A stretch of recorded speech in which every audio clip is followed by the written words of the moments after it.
Whereas there were approximately 2,700 children who spent time in foster care last year due to abuse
Good morning. I'm Christine Tiddens, the Director of Idaho Voices for Children.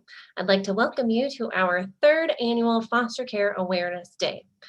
As you can tell, this format looks a little different than years past as we've gone entirely virtual. However, we've tried really hard to make the day as interactive and beneficial for attendees as possible. And today, we're joined by over 100 child welfare advocates from across the state, including foster care alumni, volunteers, providers, parents, youth, and legislators. So thank you for joining us, and thank you for your understanding as we test our virtual advocacy technology for the first time today. So with that, I'm going to share my screen so we can look at the agenda for the day. We have an exciting agenda today. It's full of various presentations and panels, and then we've deliberately added breaks throughout the day to reduce Zoom fatigue and give you the opportunity to ask us questions and connect with each other and your legislators. Also, there's time for you to watch and engage, watch legislative committees and engage in public hearings. So first up today, I'm going to provide an overview of foster care in Idaho. So look at some statistics, talk about what's happened since the pandemic has really taken its toll. And then we will welcome the governor as he signs a proclamation declaring today Foster Care Awareness Day in Idaho. After the governor, I'll spend a few minutes simply showing you how to pull committee agendas, where to watch committee hearings live today, and how to contact your legislators. You'll then have a small break before 10 a.m. to explore the Idaho legislative website on your own. At 10 a.m., we're going to begin our presentation about relatives as parents. The presentation will begin with 2 short videos, and then we will welcome a live panel to answer questions. After our live panel, we encourage you to take a stretch break and send a note introducing yourself to your legislators. At 12 p.m., we're excited to welcome members of the Idaho Foster Youth Advisory Board to share their unique perspectives and experiences in the foster care system. And then at 1:30 p.m., we will wrap up the presentations with a panel of experts discussing the court-appointed special advocates, or also known as the Guardian ad litem program. We've then left your afternoon free to attend committee hearings, many of which begin at 3 p.m. We really want to make sure you don't miss any of our presentations today, and so we've tried to make participation as simple as possible. So we're going to stream everything live directly from this link that you're watching right now. The link is available through Eventbrite and YouTube, so if you get lost at some point throughout the day, let us know. We're happy to send you the link, or just go back to Eventbrite and you'll be able to watch live. You just simply tune in at the scheduled presentation times that I just showed you and that are also on the Eventbrite main page. The presentation should begin playing automatically. If you don't see the live button highlighted at the bottom of the video, or if you don't see the presentation playing a scheduled time, simply try refreshing your browser. Again, email us if you have any questions. We're trying to make this as simple and easy for you to participate as possible. So before we welcome the governor, I wanted to take a second to do a quick review of foster care statistics in Idaho. When someone suspects a child is being abused or neglected and calls for help, the state follows up with all of these calls to assess the safety of the child that the individual was reporting. Last year, the Department of Health and Welfare received about 22,000 referrals from the public regarding concerns of abuse, neglect, or abandonment of children.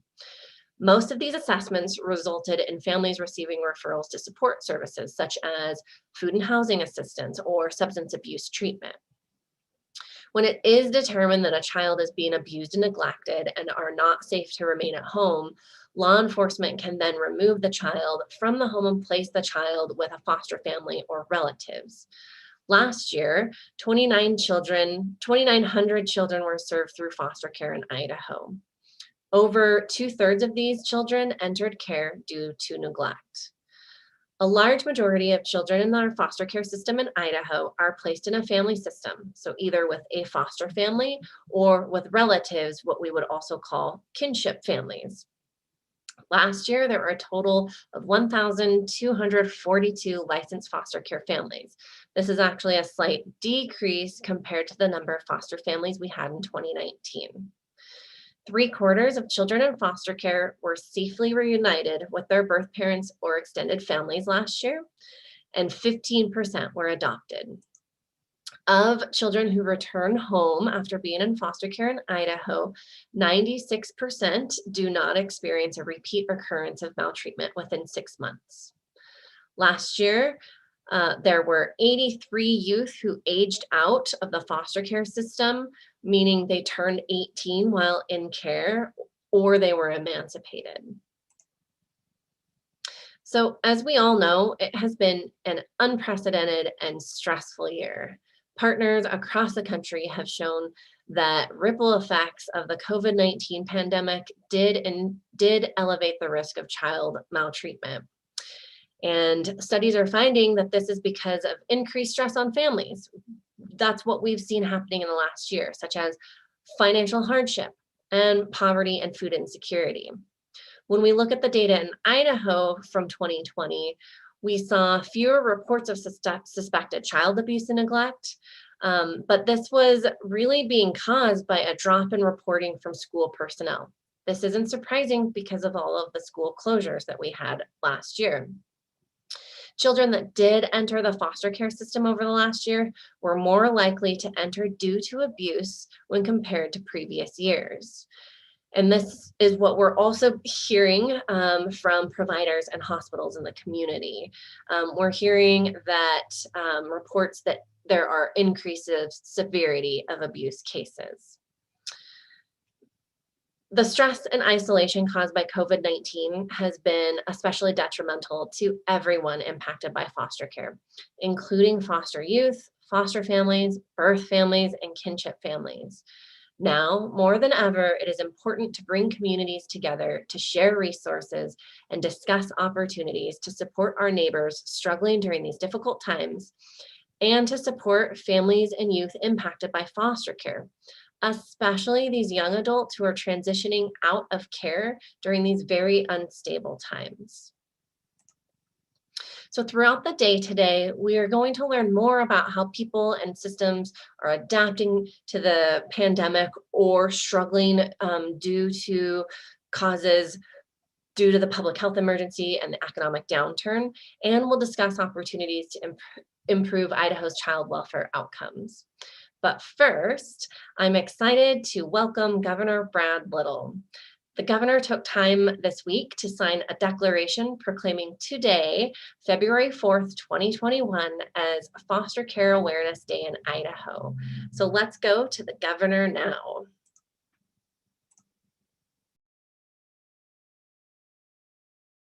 Whereas there were approximately 2,700 children who spent time in foster care last year due to abuse, neglect, and abandonment. And whereas the safety and well-being of children in foster care is a priority for the state of Idaho and its citizens. And whereas it is essential to ensure Idaho's children served by foster care grow up in supportive families and receive help to heal, building lasting relationships and reach their full potential. And whereas providing targeted, effective intervention can safely prevent the need for foster care and ensure that children who suffer any kind of maltreatment are not harmed again. And whereas, in order for Idaho to adopt both short and long-term improvements benefiting Idaho's children in foster care, it is imperative to bring together Idahoans impacted by foster care, community advocates, and partners, and Idaho's elected officials and agencies to identify priorities moving forward.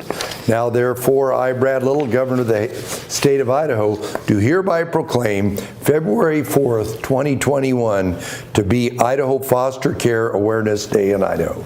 Signed, Brad Little, Governor of the state of Idaho.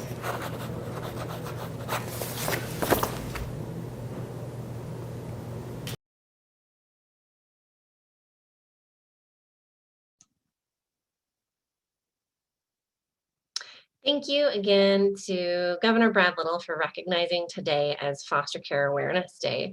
We will post the link of the proclamation and the video of the governor on our Facebook page if you are interested in sharing it.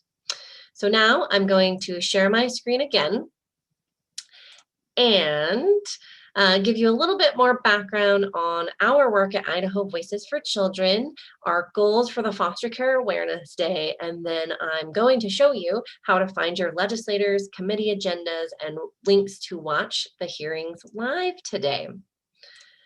So at Idaho Voices for Children, we are a nonprofit that drives change in the areas of child safety and well-being, health and access to care, education and school readiness, and family economic security.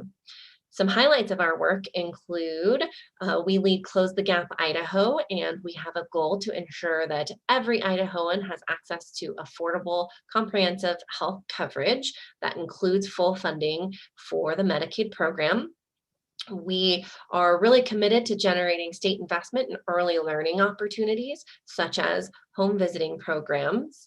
And we are really working hard to protect access to the safety net to ensure families have access to food, safe housing, and adequate childcare when they fall on hard times, especially during this public health crisis. So when it comes to improving the safety and welfare of children in Idaho, we emphasize a dual policy approach. So we focus not just on improving the foster care system, but also on reducing the number of children entering the system to begin with. We are committed to the long-term goal of reducing the need for foster care. We want to increase investments in promising prevention efforts, and we want to continue working to build strong community support systems. We are also equally committed to ensuring that Idaho's current child welfare system protects our kids and provides supports to youth who are impacted by foster care. We want to help ensure that these kids process and heal, build lasting relationships, and reach their full potential. For the last several years, we've been reaching out to various stakeholders and working to bring together lawmakers, leaders, and impacted youth and families to help identify and resolve problems within Idaho's foster care system. We understand that there has been years and decades of discussions revolving around how to improve foster care and child welfare in Idaho, including some recent legislative successes. But as with any large and complex system, there is always room for improvement. Today, during the Foster Care Awareness Day, our goal is simply to come together as a community to share education and firsthand experiences related to foster care in Idaho. We are not here to promote a policy agenda. Instead of taking action on specific legislation, we encourage you to learn more about the legislative process, build relationships with your legislators, and share stories of how foster care has impacted you and your community. So let's take a few minutes now to make sure you know how to contact your legislators and watch the many legislative hearings happening today. Everything you will need to find, you can find on the Idaho legislature website. It's listed here, legislature.idaho.gov. You can also just search Idaho legislature in your browser. This is a really, really great and handy resource. I recommend you bookmark it and have it on hand, especially during this current legislative session. So the first step I'm going to suggest that you take while on this website is to find your legislators by clicking on the Who's My Legislature, and I'll show you how to do that in a second. After finding your legislators, I suggest you then explore the various committee agendas that are happening today and see if there's any that you would like to attend. So I'm going to show you how to do these 2 steps live. So this is the legislature.idaho.gov website. And on this, the first step I suggest you do, of course, is Who's My Legislator? So up here on the top right of the website, you can click, and it comes up with this very useful map where you simply enter in your address.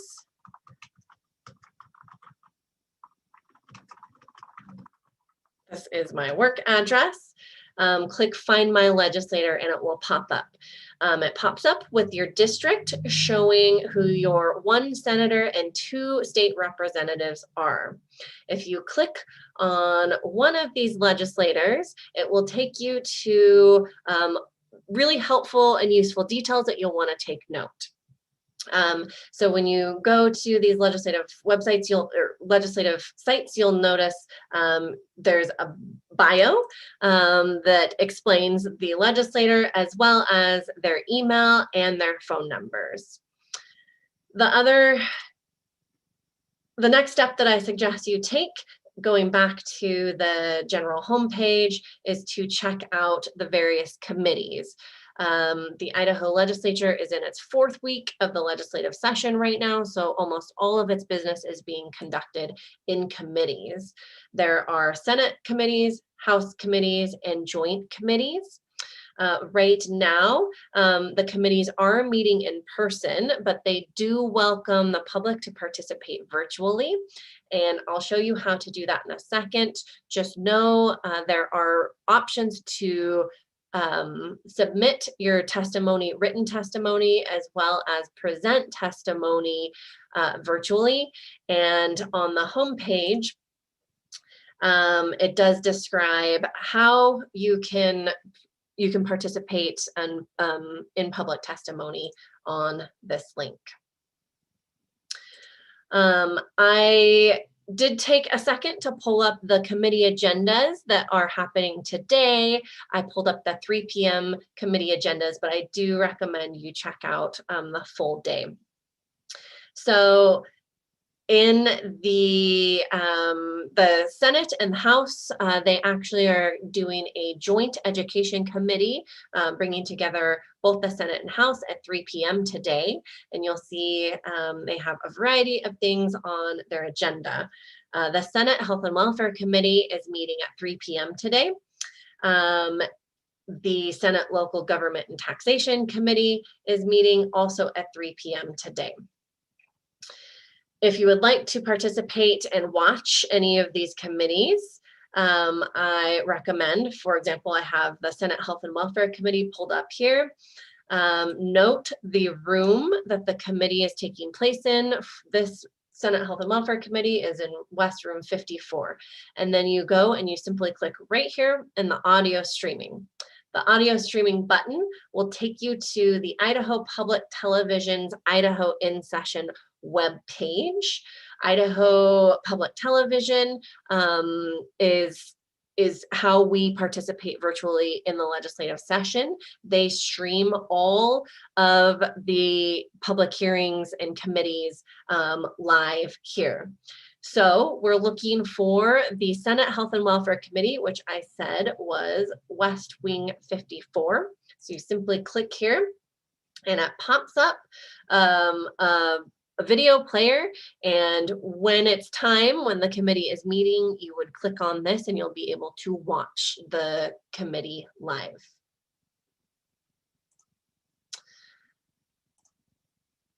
So please feel free to reach out to me or Angelica, whose information you have when you registered for this event through Eventbrite.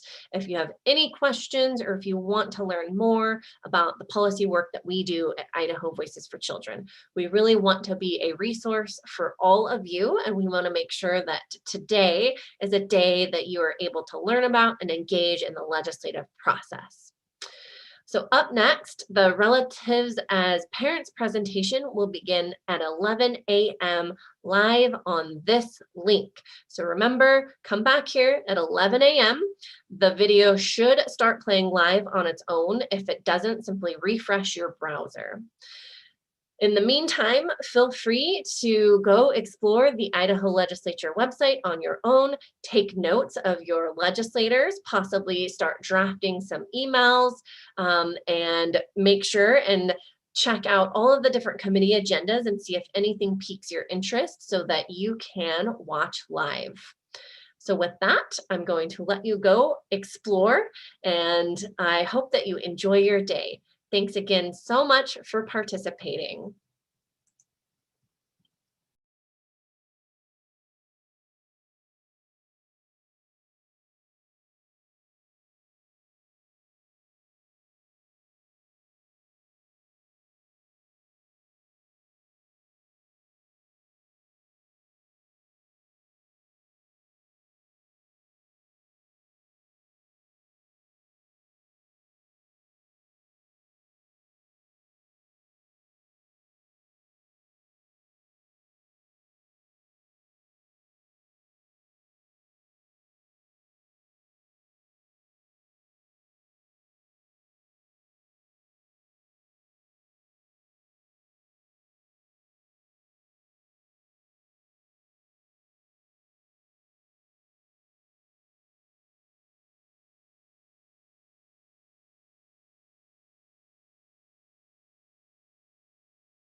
My name is Sheila Myers, and I'm here representing Idaho Relatives as Parents today. We have been involved in the group for almost 9 years since we moved to Idaho. And originally it was called Grandparents as Parents, but a couple of years ago we changed it to Idaho Relatives as Parents because we discovered that there are aunts and uncles, older siblings, cousins, just extended family members taking care of the other family's children. So we found that to be much more inclusive. The group for us when we first got started was amazing. We didn't know that any such group existed. At that point, we'd had Maddie for about 2 years, and we were just kind of bumbling along, doing what we would normally do in a parent-child relationship. And we thought we were probably the only ones in the world in that situation. We quickly discovered as we joined this group, we were not. And just that in itself was extremely comforting to us. The group meets monthly, and we have sometimes special speakers that come to offer some kind of education, training, support for us. Or sometimes we just have strictly support group where we share what's going on in our lives. Twice a year we have party elements to the group. In the summer we have a picnic, and in the winter we have a Christmas party where sponsors step up to donate gifts for our kids, which is a huge blessing because some of us really struggle financially when we thought we were going to be retired, and now we're supporting small children.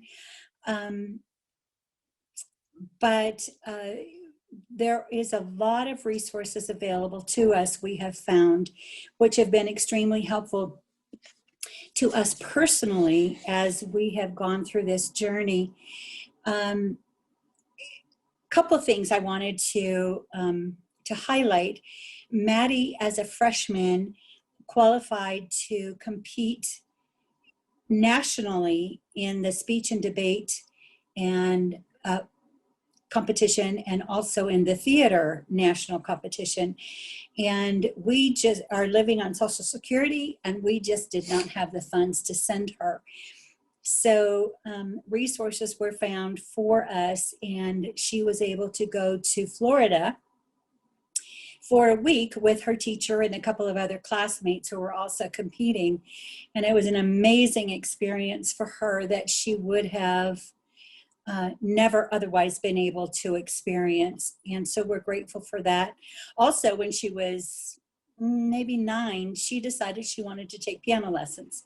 And again, we did not have the extra funds to do that. So IRAP found some resources for us, and they were able to pay for her first several months of piano lessons. And that was extremely helpful to her.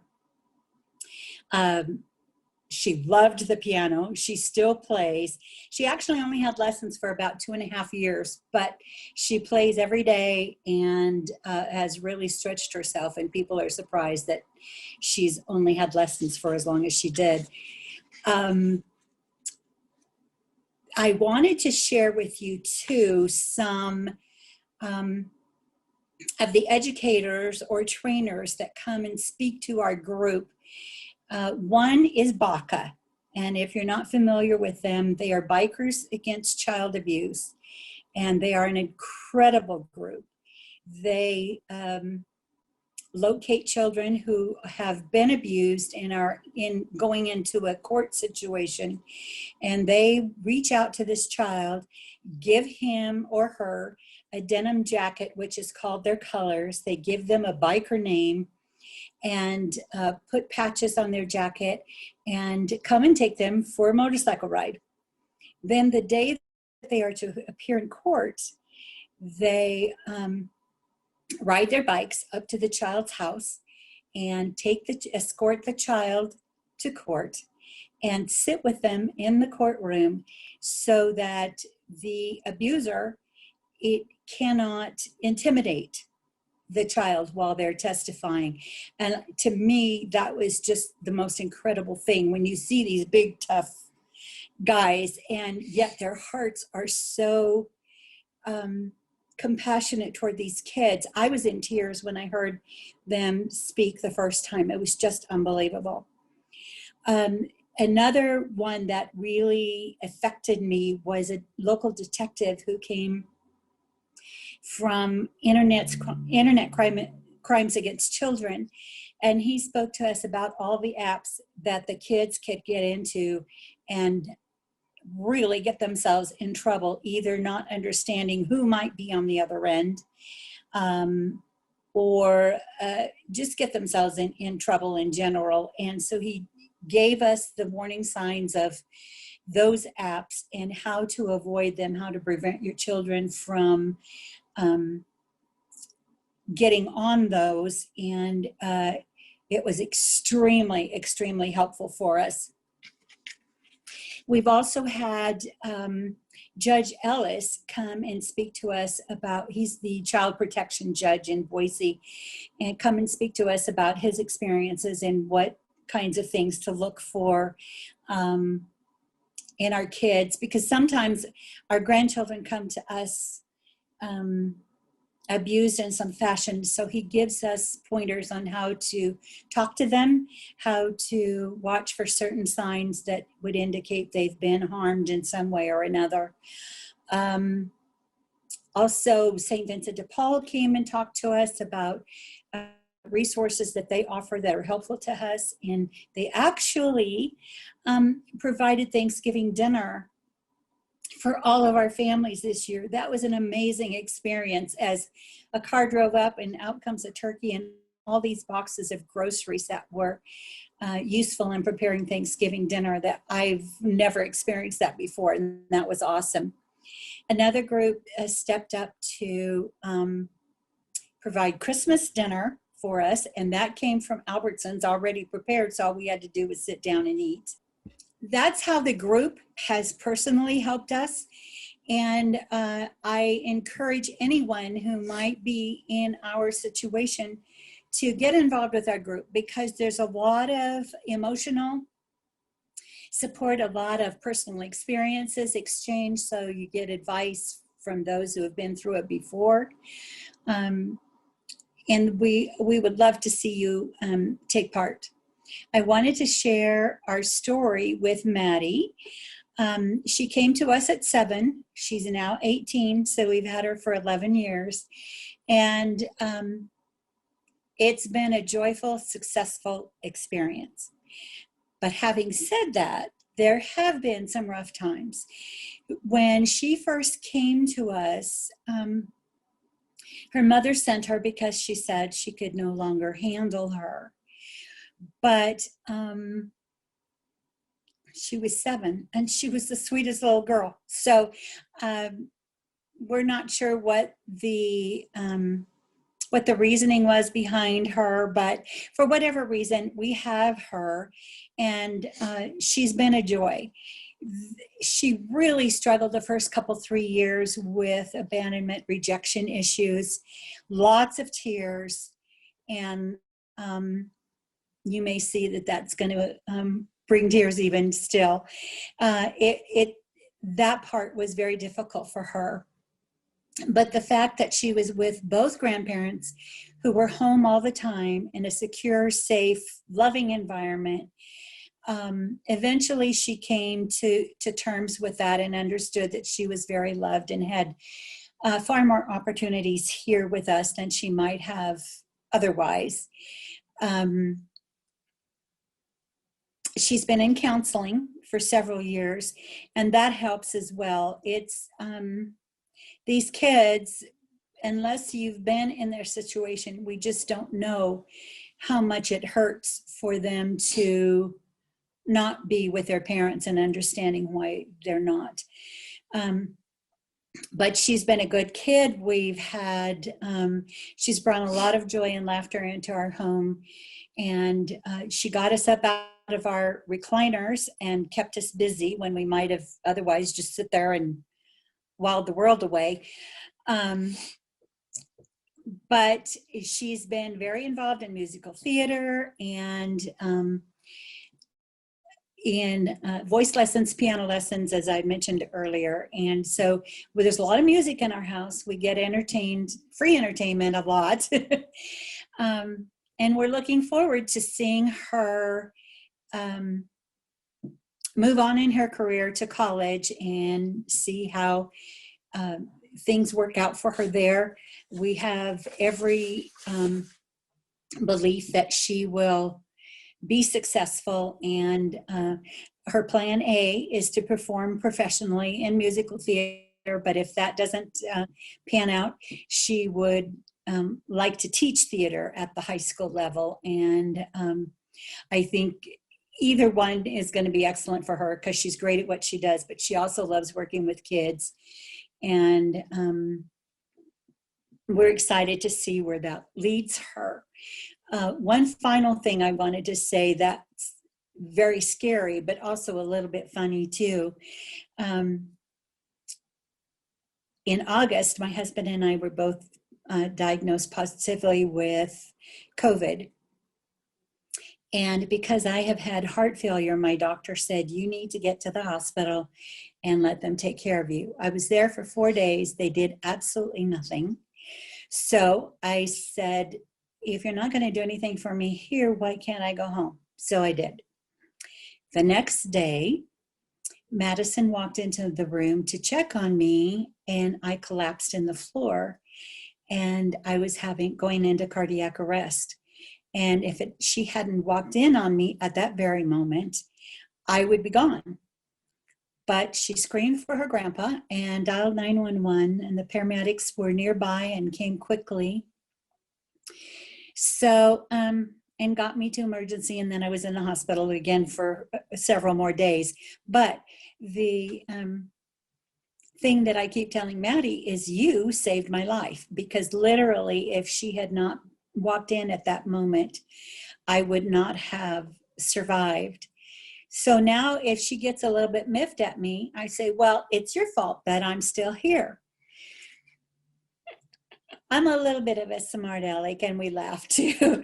So anyway, what was a very, very scary time for all of us has ended up well. As you can see, I'm here. And she's been a joy to have, and it's been amazing to us in so many ways. Well, hi, I'm Madison. As she said, I'm 18 and I'm currently a senior in high school.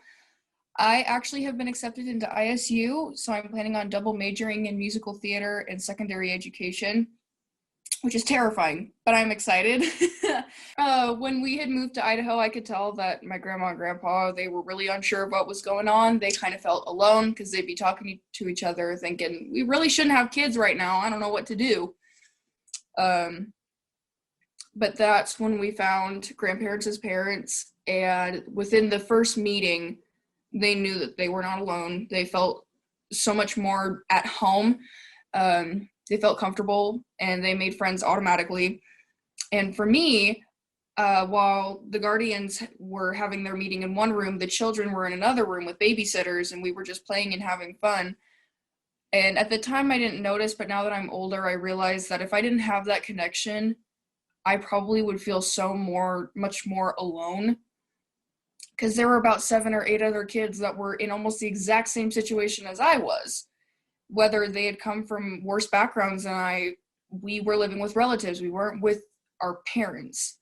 So it was nice to know that I wasn't alone. There were a bunch of other people like me. It's sad, but it's also really nice.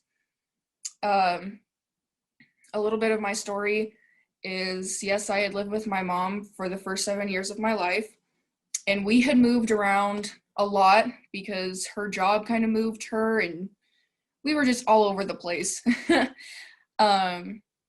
My dad stayed involved as much as he could. I got to visit him when I was close. He always tried to be a part of my life. But when I was 7, it was in January, my mom and I were in Washington, D.C., and we were living with a friend of hers. And she called me into her room one night and she was like, Maddie, I'm going to go have you visit your grandparents because I'm going to go on a trip, something like that. And I was like, I was fine with it because I'd visited my grandparents a bunch. I've spent weeks with them basically. So the next morning, I was on a flight with my grandpa and we went from Washington, D.C. all the way to California where grandma was. And I was like, okay, we're just going to visit. Fun times. I love being here. But about 2-3 months later, of course, I started to get really suspicious. And I asked grandma, I was like, well, when's mom going to come pick me up? It's been a long time. And the way that her face dropped when she realized that my mother had lied to me about the situation, she had to sit me down. She held my hand. She was like, Maddie, she's not going to come pick you up. You're going to live with us now. And I can't remember my exact reaction, but I can imagine that I was absolutely breaking down because that was such an awful feeling to know my mother had lied to my face about something.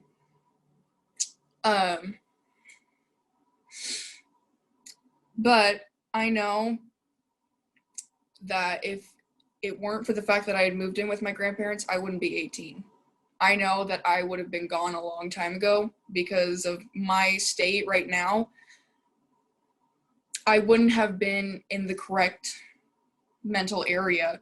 But now that I've had counseling, I've had therapy, and I live with these amazing people, I know that I'm in a safer place and I want to keep fighting for my passion and my dream. And the best part about this, I'm really lucky, is the fact that when we were in California, my dad actually moved to California and he moved in with us so that he could be closer to me. And then when we moved to Idaho, a little while later, he also moved to Idaho to be close to me. And he was here for how many years? About 8 years. About 8 years. He recently took a job in Texas, which he didn't want to do because he didn't want to move away, but we all decided it would be the best decision. But all in all, he has been so close to me. He has tried to support me as much as possible. And I know that, again, I'm really lucky because a lot of kids don't have that. So I try to take that into consideration. But living with grandparents or relatives, honestly, it feels so much nicer than living with just your parents because grandparents are supposed to spoil you. So at first, they kind of do that every day. Then it doesn't happen anymore, but I still feel spoiled every day.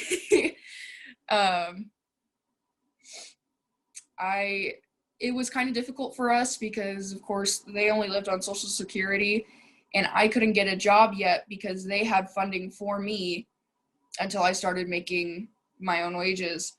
So it was hard for us to go out and do stuff that we wanted to do, but we found joy in each other's company, and we just would sit at home and we'd be fine with each other. But recently when I turned 18, we lost that funding. So I got my first job, and thankfully I got that because we had car issues. And my grandpa, being a wonderful mechanic, was able to fix most of it. He was like, I can't pay for all of that. We need to go get some of it fixed. And I was able to help. But he saved me thousands and thousands of dollars on my own car because he worked on it night and day when it was freezing because it's winter. And he's out there just doo-doo-doo, having the time of his life. But it's really nice that I'm working now and I get to support us as much as possible. Because even though I pay for a lot of stuff I want, I also do try to support them as much as possible. And if they are ever in need of like gas or they need more money for groceries, I'm not afraid to step up and do that. My grandma mentioned BACA, and when I first met one of the representatives or one of the bikers, I was absolutely terrified because they were so intimidating. And I was like, I'm not sure that I want to be friends with them, but then I learned what they were here to do. And I became good friends with one of them because he actually teaches at my school. And I still see him almost every day, and we have a little chat. But the group, they're such amazing people, and they work so hard to protect these kids. And it's amazing to watch them do that, because I can't even imagine having to sit in court and having to look right in the face of the person who did that to you. But I just wanted to thank you all for listening to our stories, and I hope that this really does help some kids.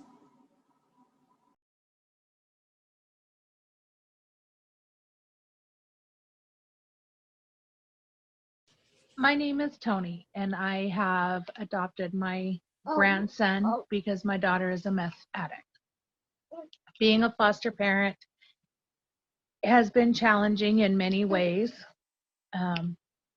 I'm older, and also you don't realize how many friends you lose. And it's easy to say, oh, those aren't your real friends. But at the same time, you get so lonely because you feel like you're all alone. So you reach out to support groups and other foster parents and try to just build a new life. And financially, it's challenging, but emotionally, it's the most challenging. Foster parents are special because they have lots of love in their hearts to take on children, whether they're relatives or they're not. Our children tend to get lost, I think, in the details. And it's really sad because my grandson, I don't even want to stop to think about where he would have been or who he would have been with if I wasn't there. Our children, my grandson has my heart. He always will. I've had to let go of my daughter. It's like my daughter has died. And it's hard emotionally. But my story is happy because my boy is the light of my life, and so is my other grandson that's being raised by his father. Although being a foster parent is not easy and adoption is not easy, I have found some support groups and people to support me that love us, because my grandson is the light of my life and I wouldn't change it for the world.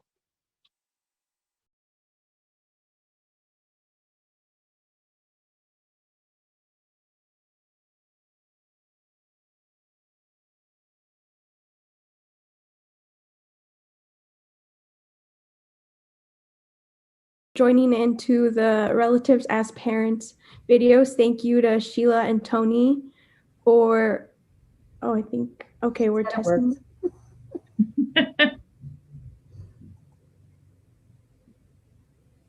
Okay, I will start talking when it pops up. Okay, so thank you all for tuning in and watching Sheila and Maddie and Tony's story and their experience being part of the Relatives as Parents group.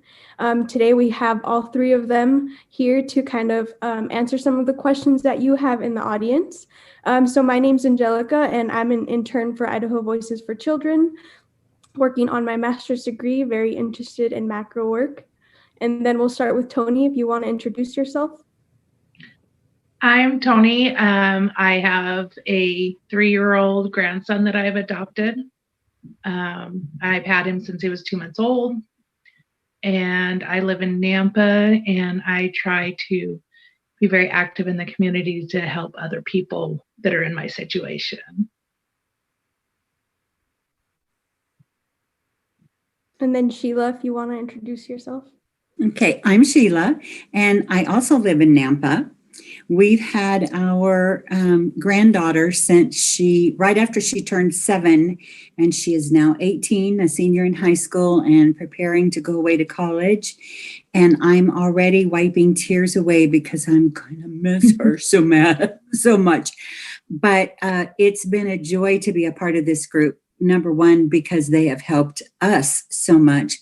But now we've ridden the journey long enough that we are able to reach out and help others in our situation.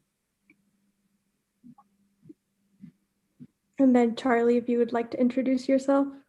Hi guys, my name is Charlie Hahn. I live in Boise. I became part of this group after I really didn't need it anymore. My husband and I took on 3.5-year-old twins who are now 22. At the time, this group was called Grandparents as Parents. And because I was a great aunt, I didn't feel like it was a good fit. Relatives as parents, I would have joined. And since I have come on board, it is a true joy to be able to reach out to other people and help them get the resources and the support. The one thing that we did find was that it was very isolating for my husband and I to take on young kids when we were as old as we were. We actually have 4 grandchildren older than our twins. So to lose the set of friends because you couldn't just drop a go. And we don't want that for our relatives out there. We want them not to feel that isolation and to be able to have that support and love. So that's why I'm involved with this group. Thank you. So this portion is live, so just everyone in the audience, please bear with us if we run into any technical difficulties. And then also if you're watching directly through the YouTube link, please feel free to ask any questions that popped up watching Maddie, Sheila, and Tony tell their story, or as we kind of answer some of questions that you have already asked. So we'll start off with the first question, just asking it to Tony, Sheila, Charlie, all of you, whoever wants to pop in and answer.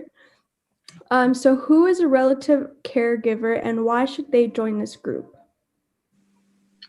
Anybody that's taking care of a relative. We have some people that they take care of their mothers. They take care of great nieces, great nephews. We've run the full gamut of who we take care of. And when you step into a caregiving role, it's a very big role to fill, no matter what the age is, because you lose a part of your life, which you gain a lot of joy too. But sometimes you need some support to get through those hard times where you're like, wow, why am I doing this, and where am I going, and am I losing my mind?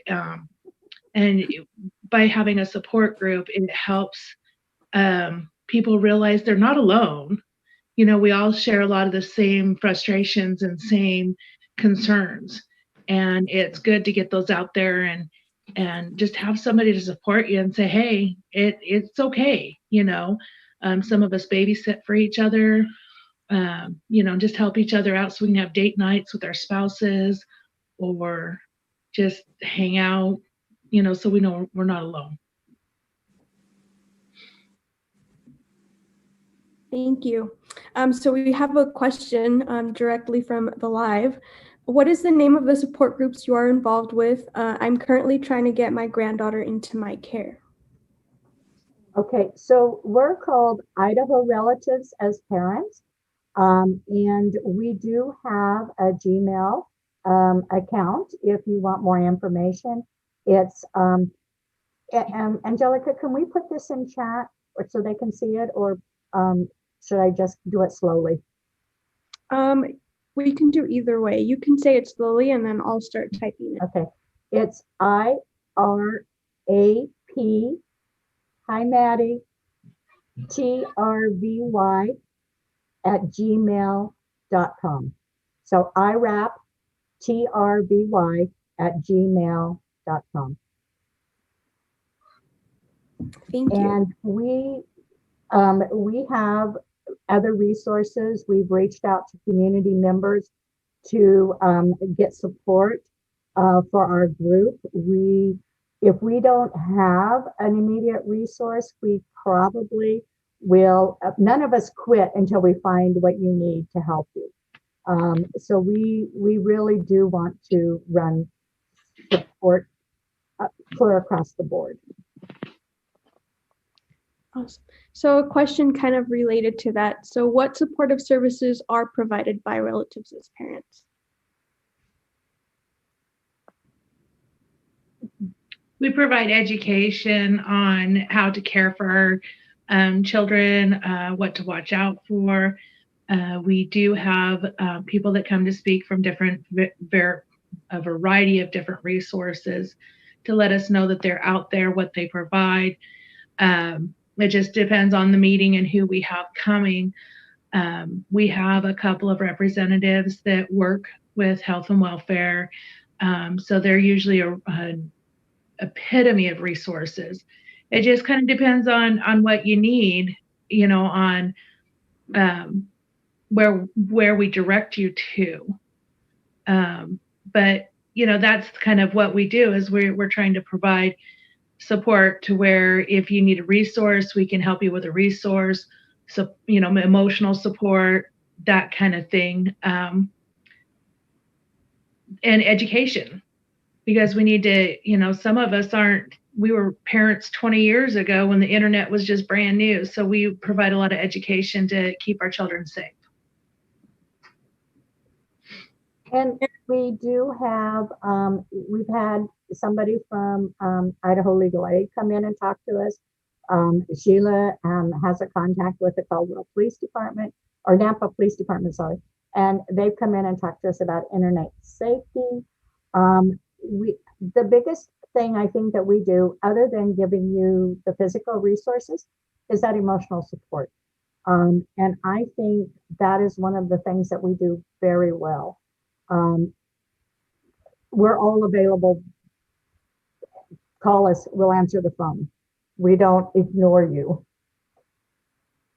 The other huge plus from the children's point of view, when we first took Maddie in, she was made fun of in school. What's wrong with you that you have to live with old people?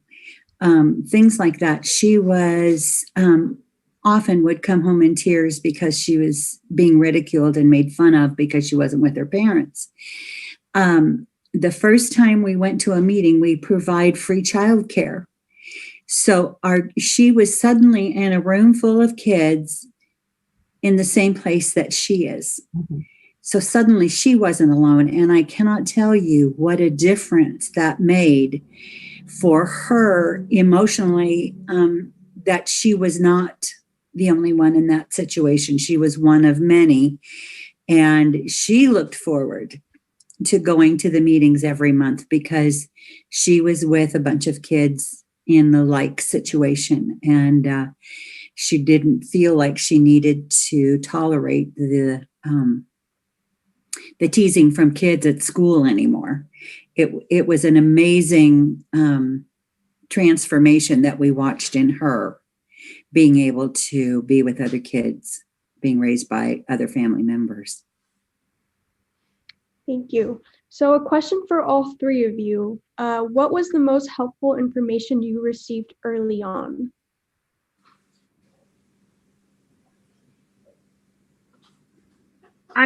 For me personally, it was different resources within health and welfare to contact for, like, daycare lists, licensed daycare lists, people to reach out to, as far as in the health and welfare system. Because when you get tossed into this situation, like for me, my situation changed within 24-hour period. Not even 24 hours, probably about 5. And you make these decisions off of your cuff. And then you need help on figuring out, okay, well, how are we going to deal with these decisions? Because, it's a big responsibility to take on. And you want to make sure, because your children have been put in this situation, that you get people that understand the situation and aren't going to enhance it or make it any worse. So that was my biggest resource, and having people that I could talk to about my frustrations once everything sunk in. The first, go ahead. When we first moved to Idaho, we had Maddie with us. And again, we were thinking we were the only family in this situation. And as I began to look to Google for guardianship forms, part of that list was this group. And I went, whoa, this could be big for us, because again, we're thinking we're the only ones. And we went to the very next meeting, and here was a room full of people in the same situation that we were, raising their grandkids. And it was such a relief to us to know that we were not the only ones. And we suddenly had a room full of new friends. And again, we hadn't been in Idaho very long, so we hadn't made a lot of friends except for our neighbors. So that was our first resource, actually, to make friends. And that was extremely important to us to have that. We were able then to get, even one of the ladies in the group helped us fill out the guardianship papers and helped us know what to do, how to handle all of that. So they were a huge resource for us initially.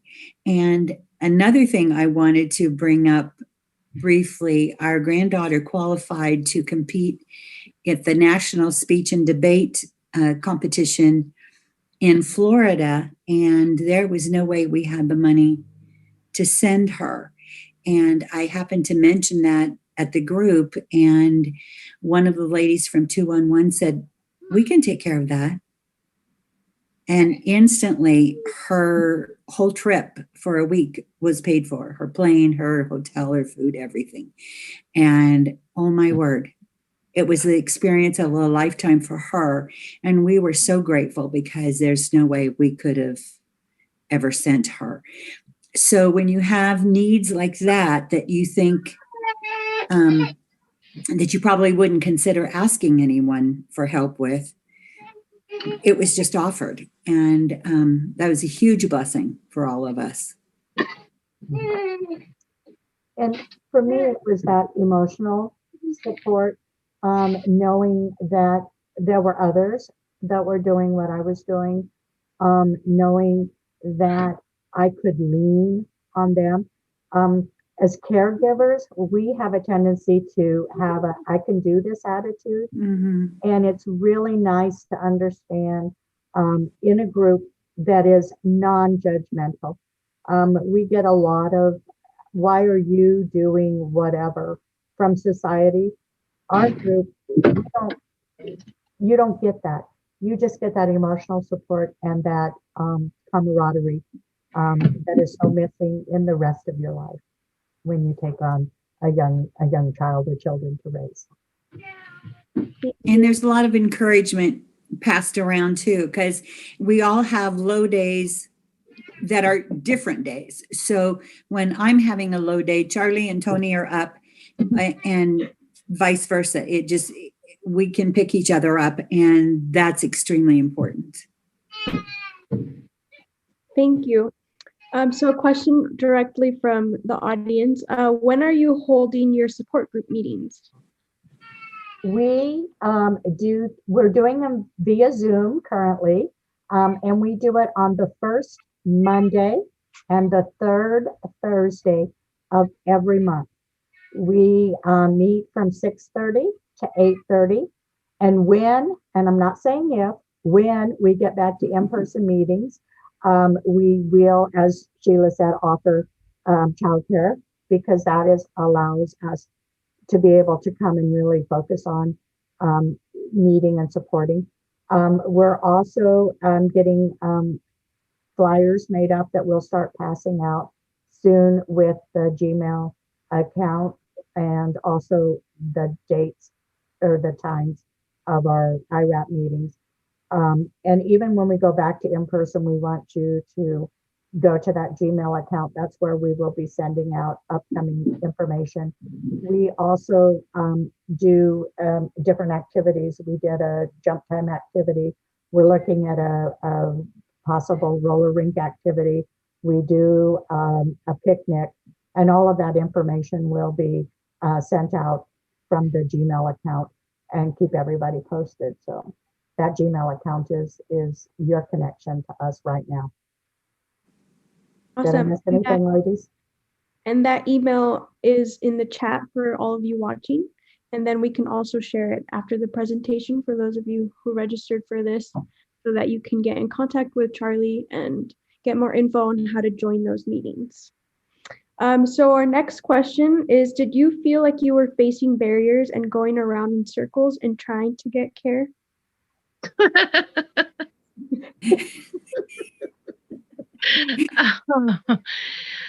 You know, you face barriers and you run in circles when the care is put in your lap. We do have all kinds of different situations. We have things that it's called guardianship, where the parent has given over guardianship so that the person can take care of the child. Me personally, my boy was taken by health and welfare, and so I had to go through all the training to get my fostering license so that I could have my boy. And you know, it just kind of, it seems like any situation that you're facing, you do feel like you go in circles and you thump your head up against a wall. And that's why, you know, we encourage people to reach out, because I may have a way of doing something that doesn't make sense to somebody else, or I may have a resource or something that I can share. We pick each other's brains a lot on how to give ourselves direction and get things accomplished, because it can be kind of overwhelming. Yeah. You got a lot of things going on in your head at about Mach 10. And a lot of times we don't even know the right questions to ask, much less who to ask them of.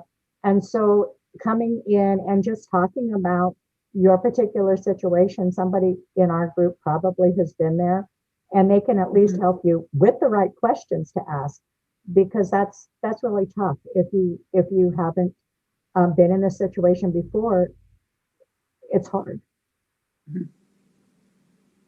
Thank you.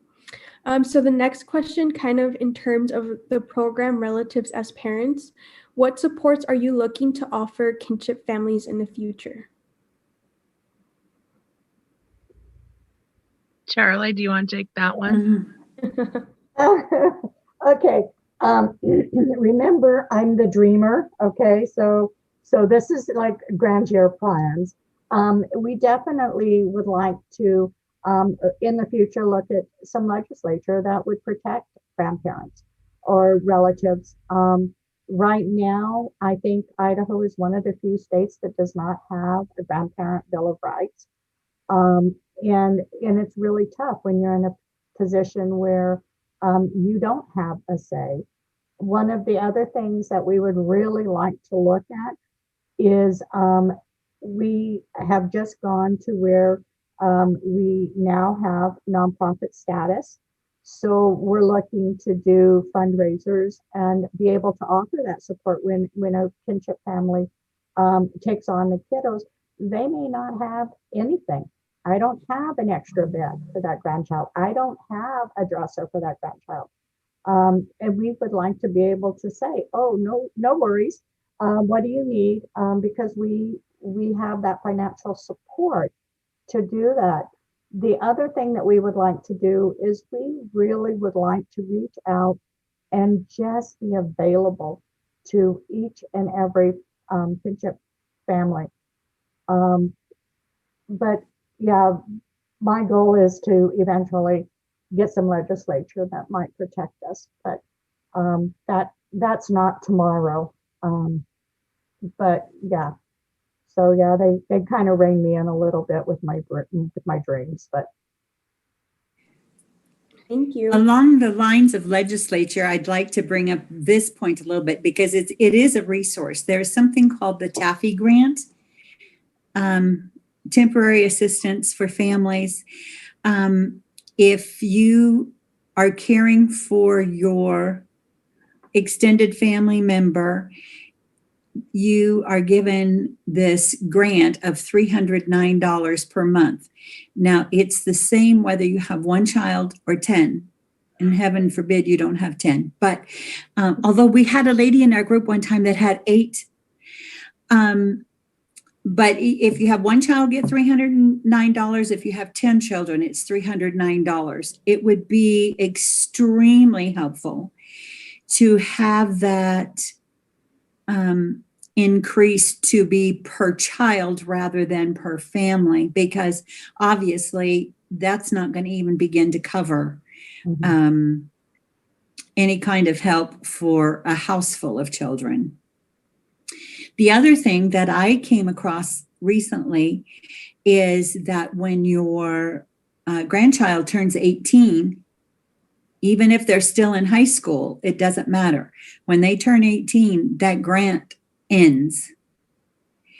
And as you all know, their senior year of high school is the most expensive, and because there's senior pictures, there's cap and gowns, there's, all of this college application fees and all of those things. And our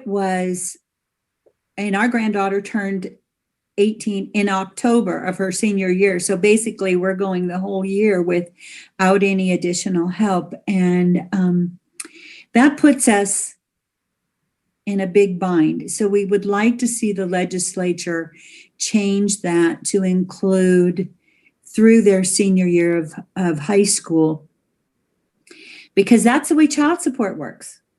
Normally it ends at 18, but if your child's still in high school, child support continues until they graduate. And I just see that as a real need, particularly us grandparents who are retired and living on Social Security. Right. It really, really put us in a bind. So I would love to see the legislature change both of those things. Thank you. So another question from the live audience. Does the Department of Health and Welfare tell these families about your group when they take over legal guardianship or adopt? They have not consistently done that. Some workers do. We currently have in the works. I'm meeting with some different workers in the weeks coming up. They're now agreeing when they do the kinship placement, the codex placements, to include the IRAP information. It has not been consistently done. We're just hoping that it will be more consistent. I noticed the other day that we are actually on the 211 site for health and welfare. Yes. So that's a big accomplishment. It's just people need direction on where to go, because the health and welfare site can be a little tricky to navigate sometimes. I'm glad you didn't say intimidating. You know me, nothing intimidates me. Thank you. And so our next question is this program just in the Boise area? Is there more programs around Idaho? In case of some folks aren't around the Boise area, how can they still be in touch? Right now, we have this one. We have little pockets. I don't know where they're all located at. Our group is basically, we just want to do as far out as we can do, because with the Zoom especially, we can reach out. It's called RAP Inc. Sheila, yes. Could you talk more about that up in I think it's the Coeur d'Alene area? In Coeur d'Alene, there is a like a sister group. They do basically the same thing in Coeur d'Alene, and I'm sorry, I don't have their contact information. I think if they go out right here, RAP Inc. Pardon me? I think it was RAP Inc. INC. Yes, you could Google that. But the lady who heads that group up is wonderful. And so she's an excellent contact. Her name is Glenda Weaver. So if you're living up in the northern part of Idaho, they have a group. We have had the meeting in the Boise Meridian area for several years, but we're looking to start a new group in Canyon County when we're able to start meeting live again. Because the fact of the matter is, the majority of the people in our group are from Nampa. So we certainly have enough people to start a group there as well. And we're looking to continue to add out as the need arises. But that's part of why we wanted to continue the Zoom even when we are meeting in person again. Because if you are in a different area and transportation or travel time is inhibitive for you, then certainly you can do the Zoom and be involved in that way. And if you buy coffee, I will meet you anywhere. And she's not kidding. So another question is, does Relatives as Parents have a Facebook page or a website? We do have a closed Facebook page, and again, it is closed. So in order to get that link, you need to go through the Gmail account, and that link will be sent to you. There are qualifications for joining the closed Facebook account, and we just need to make sure that we keep it honest. So it seems like the best way to get connected is to email the email in the chat, and then we can also share that email later. So the next question is, do you know if there's a group in Eastern Idaho? I don't. I do not either. I don't know. And depending on where in Eastern Idaho, again, buy the coffee. I'll go talk to you. Okay, so my next question is for all three of you. What is one thing you want the community to know about being a relative as parent? You're not alone. There is support out there. There is a group that will welcome you with open arms. That we are more than willing to help you get resources. The big takeaway is you're not alone. Well, and I think for people that are not a relative as parents, one thing that I would really like people to take away from this is, for us, it was not a choice. And for people to talk down to us and say, well, you chose that life. Theoretically, technically, yes, we did. But in my family, that's family and it's not a choice.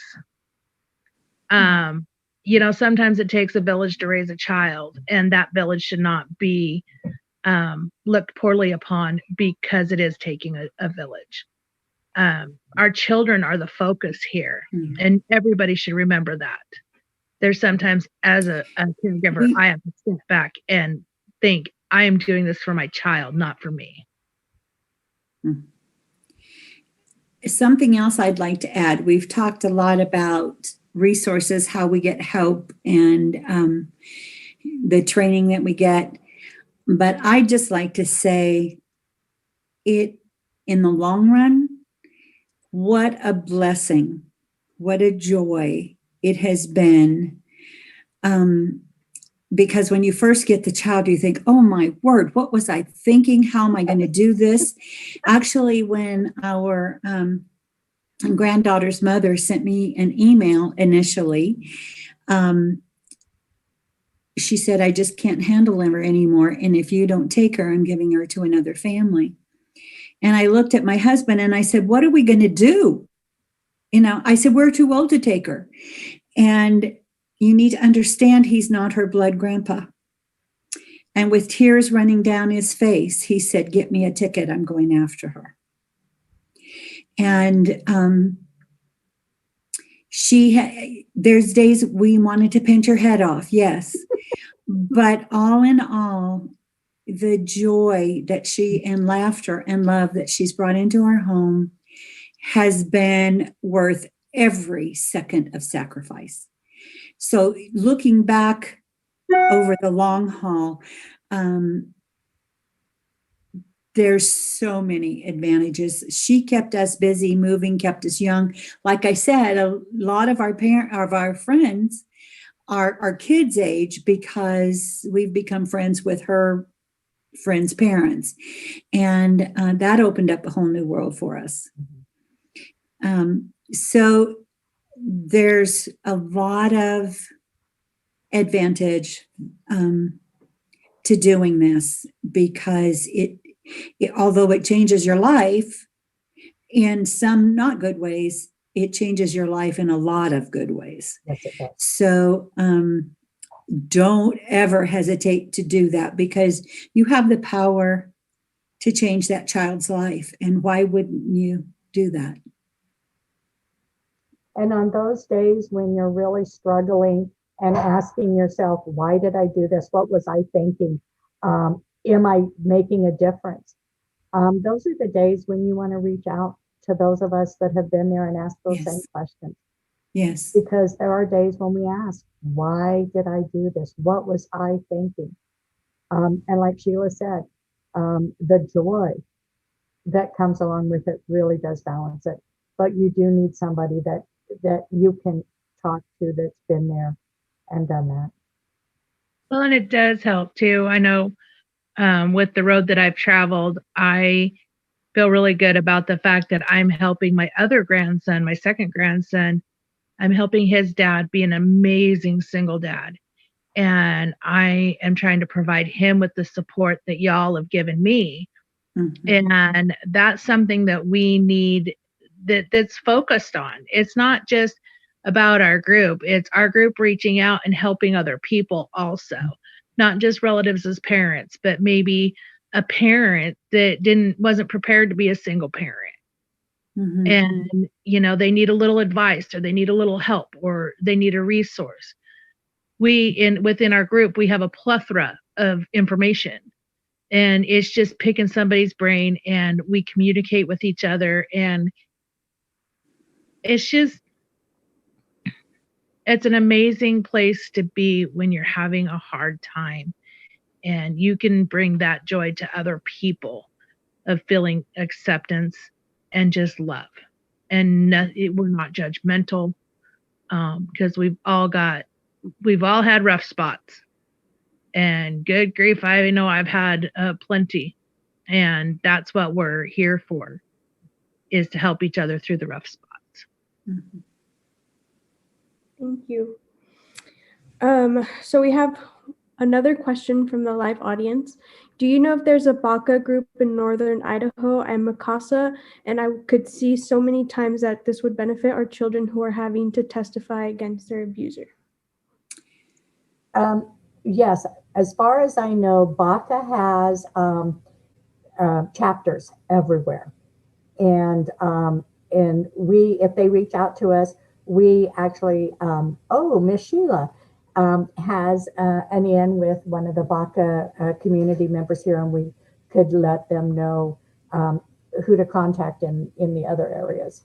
But yeah, BACA is pretty much all over Idaho. For those that don't know, BACA is Bikers Against Child Abuse. And so they really do support children that have gone through really tough times and have to go to court and testify. My sister's bringing me coffee because she knows. So another question is, what is the most challenging part of being a relative as parent? And that question for all three of you. Well, it changes your life completely. We had just retired, my husband and I, and we thought we were going to sit back in our recliners and live out the rest of our lives. And it didn't happen quite that way. But it changed it so much for the better. It was life-saving to us as well as for her. We gave her the opportunity to live the life that was planned for her. And we've had the joy of watching that transformation. I would say for me, personally, I had just gotten to be able to do grown-up things and have a grown-up life and actually have the money to do it because I had a decent job and I didn't have to pay for daycare or diapers or anything. So, I mean, my whole world just went 180 and I didn't know how I was going to pay for things, and I didn't know how I was going to make all these court dates and all this other stuff. But I couldn't say no. No was not in my vocabulary. And it was, we'll figure it out one problem at a time. Mm-hmm. It's very challenging emotionally and financially sometimes. Mm-hmm. And I am a single parent, my second time around. This is my second go around. It's not easy. There's some days I don't know where our next meal is going to come from, but I make it happen. And that's something that we offer each other, is we offer each other strength within those times. And, hopefully some solutions. Mm-hmm. And that's what is the most life-changing, I think, is just your whole world is just, mm-hmm. Shake out the pieces and bite them off one time at a time and solve your problems. And mm-hmm. the love of that child, it makes it all worth it. Mm-hmm. For me, when we got the twins, they were 3.5-year-olds. They had been in foster care in Oregon. We were actually going to be their 5th placement because our boy was nonverbal and was very violent, and they were going to separate the twins and put him in a 24-hour staff facility and put her up for adoption if we had said no. So there was not no in our vocabulary at that point either. I had, as I said, 4 grandchildren, older than my great niece and nephew. And the hardest part was the jealousy of my adult children to deal with, because, Mom, you're not the grandma you were before the twins arrived. Well, no, because now I'm a mom again. And so the time that I was donating to my grandchildren definitely was cut. And so there was that. And I didn't realize that there would be that jealousy on the part of my adult children, but not for themselves, but for their children. So that emotional tug of war was tough. Along that same line, finding the fine line between being grandparents and parents, because up until she was 7, we were grandparents. I am mom to her. She's always called me mom, and she calls my husband her grandpa because her dad is very much in the picture. But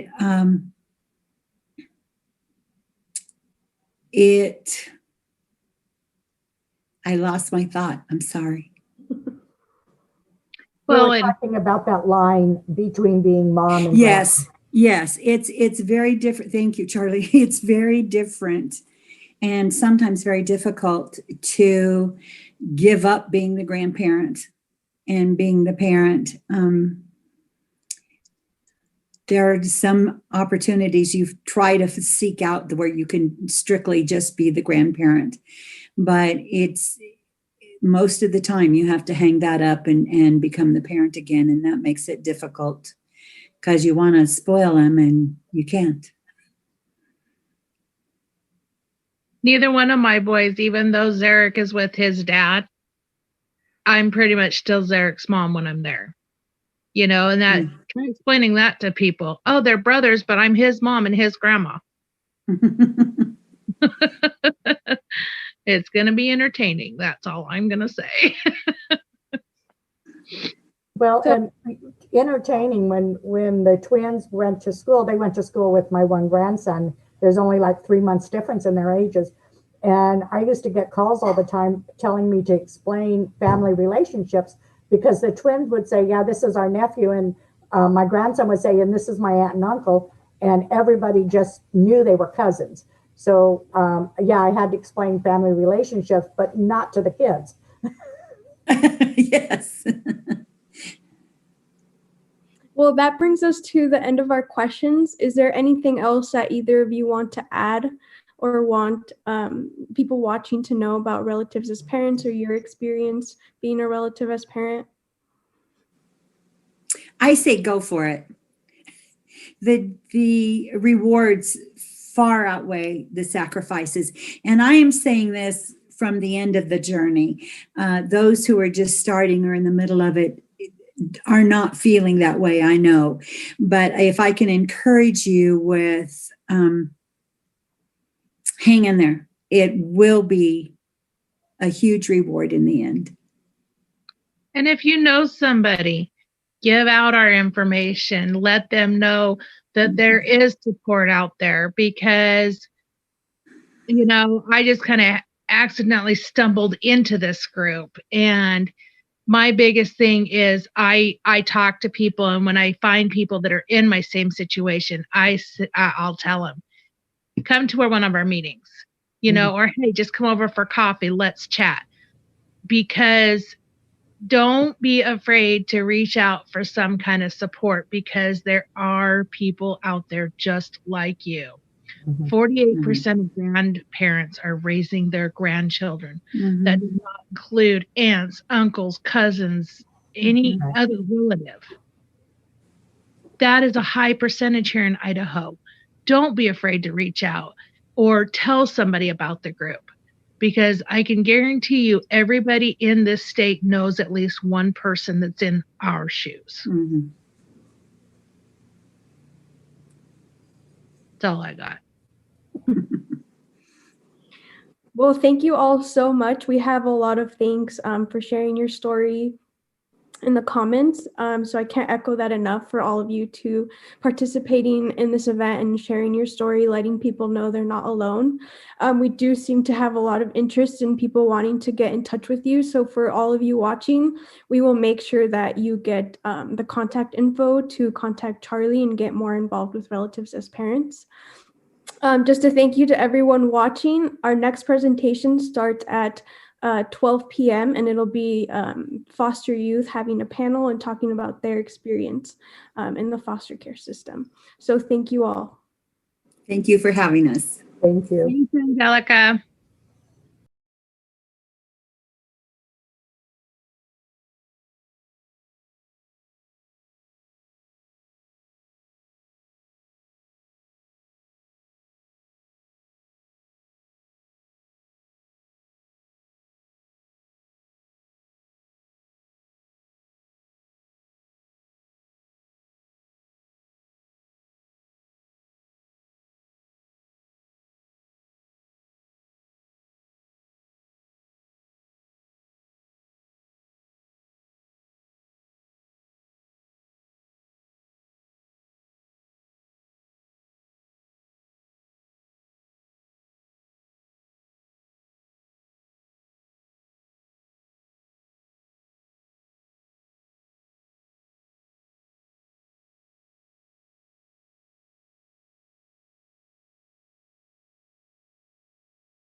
Good afternoon. My name is Kristen Nate, and I am the Independent Living and Child Wellbeing Program Specialist for the state of Idaho.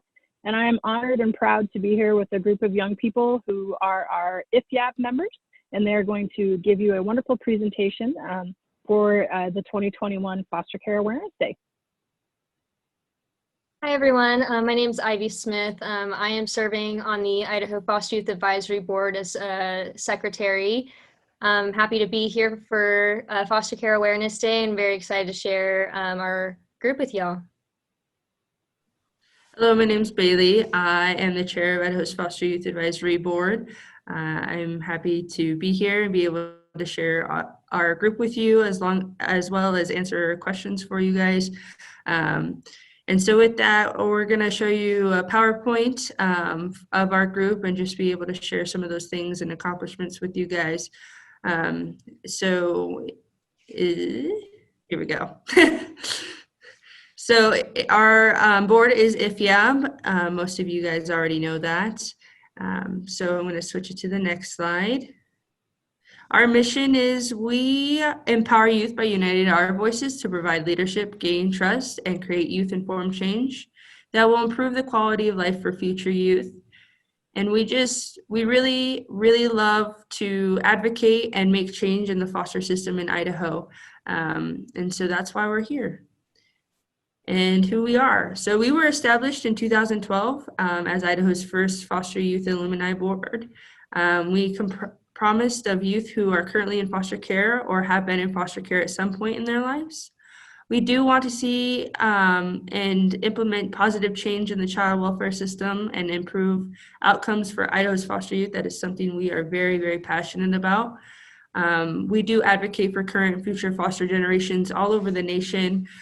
We work with different groups in we've done different conferences either in Washington, D.C. or California or Texas and Florida. So really, we're just really engaged in those aspects, along with also being here and talking to you guys today.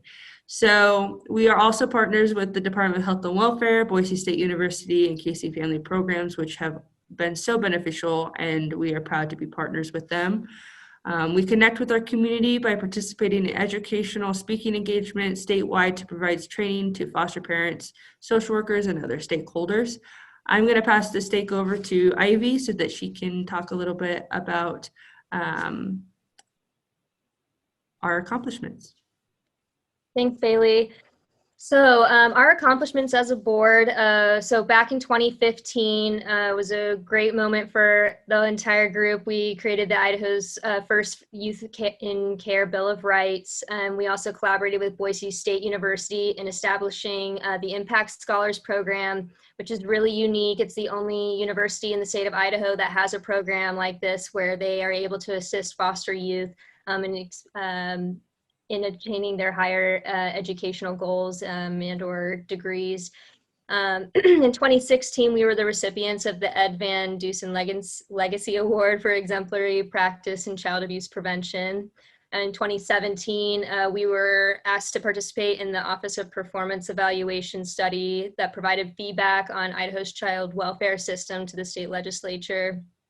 In 2018, we were the winners of the Collective Foster Power Award for Exemplary Youth Organizing, and we were also able to advocate in support of a Senate Bill 1341, which strengthened the Idaho Child Protection Act with an emphasis on placing siblings together and supporting sibling visitation.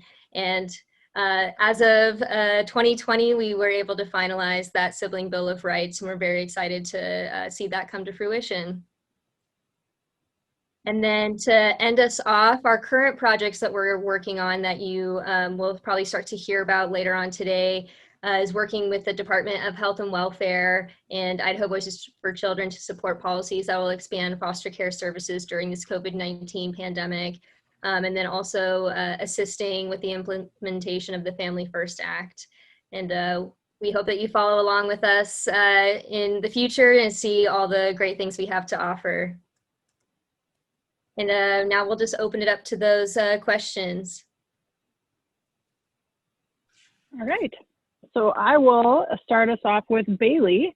Bailey, how can foster youth get involved with IFYAB? So I think that really anybody that wants to be able to be a part of it can in their own ways.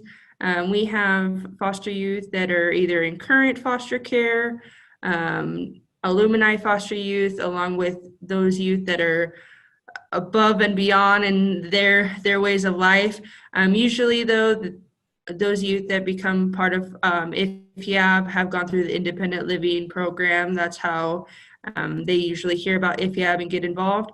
And so that's really the base point of being involved with IFYAB. But really, it's a good establishment for those who want to make change in the foster system, along with just be part of a foster family and be united with one another and work with each other to implement change. It's also a really good way to advocate for foster care in general, along with making potentially policy changes like we have been doing, as well as getting more word out there so that people could, be more involved with the foster system. And I guess that's the point of today, is to get the word out there and, make that change. So I really think that, foster youth, whether they're in the independent living service program right now or they're 30-something years old, we still have those youth that, still sponsor us, whether they're in foster club or so forth, that, still want to be a part of IFYAB. And we hear from them when they go on their own ways and they support us in community ways. And so, again, like I said, Ivy said that we have people that we are partnered with, and we are grateful for that. And we actually have alumni youth that are in those facilities as well that have helped us. So that's really nice to see. I know that we didn't go over our personal accomplishments of the board, but we have many graduates that should be recognized, and many potential advocacies in other departments and organizations that have been beneficial to partner with us as well. So. Great. Thank you. Ivy, anything to add to that?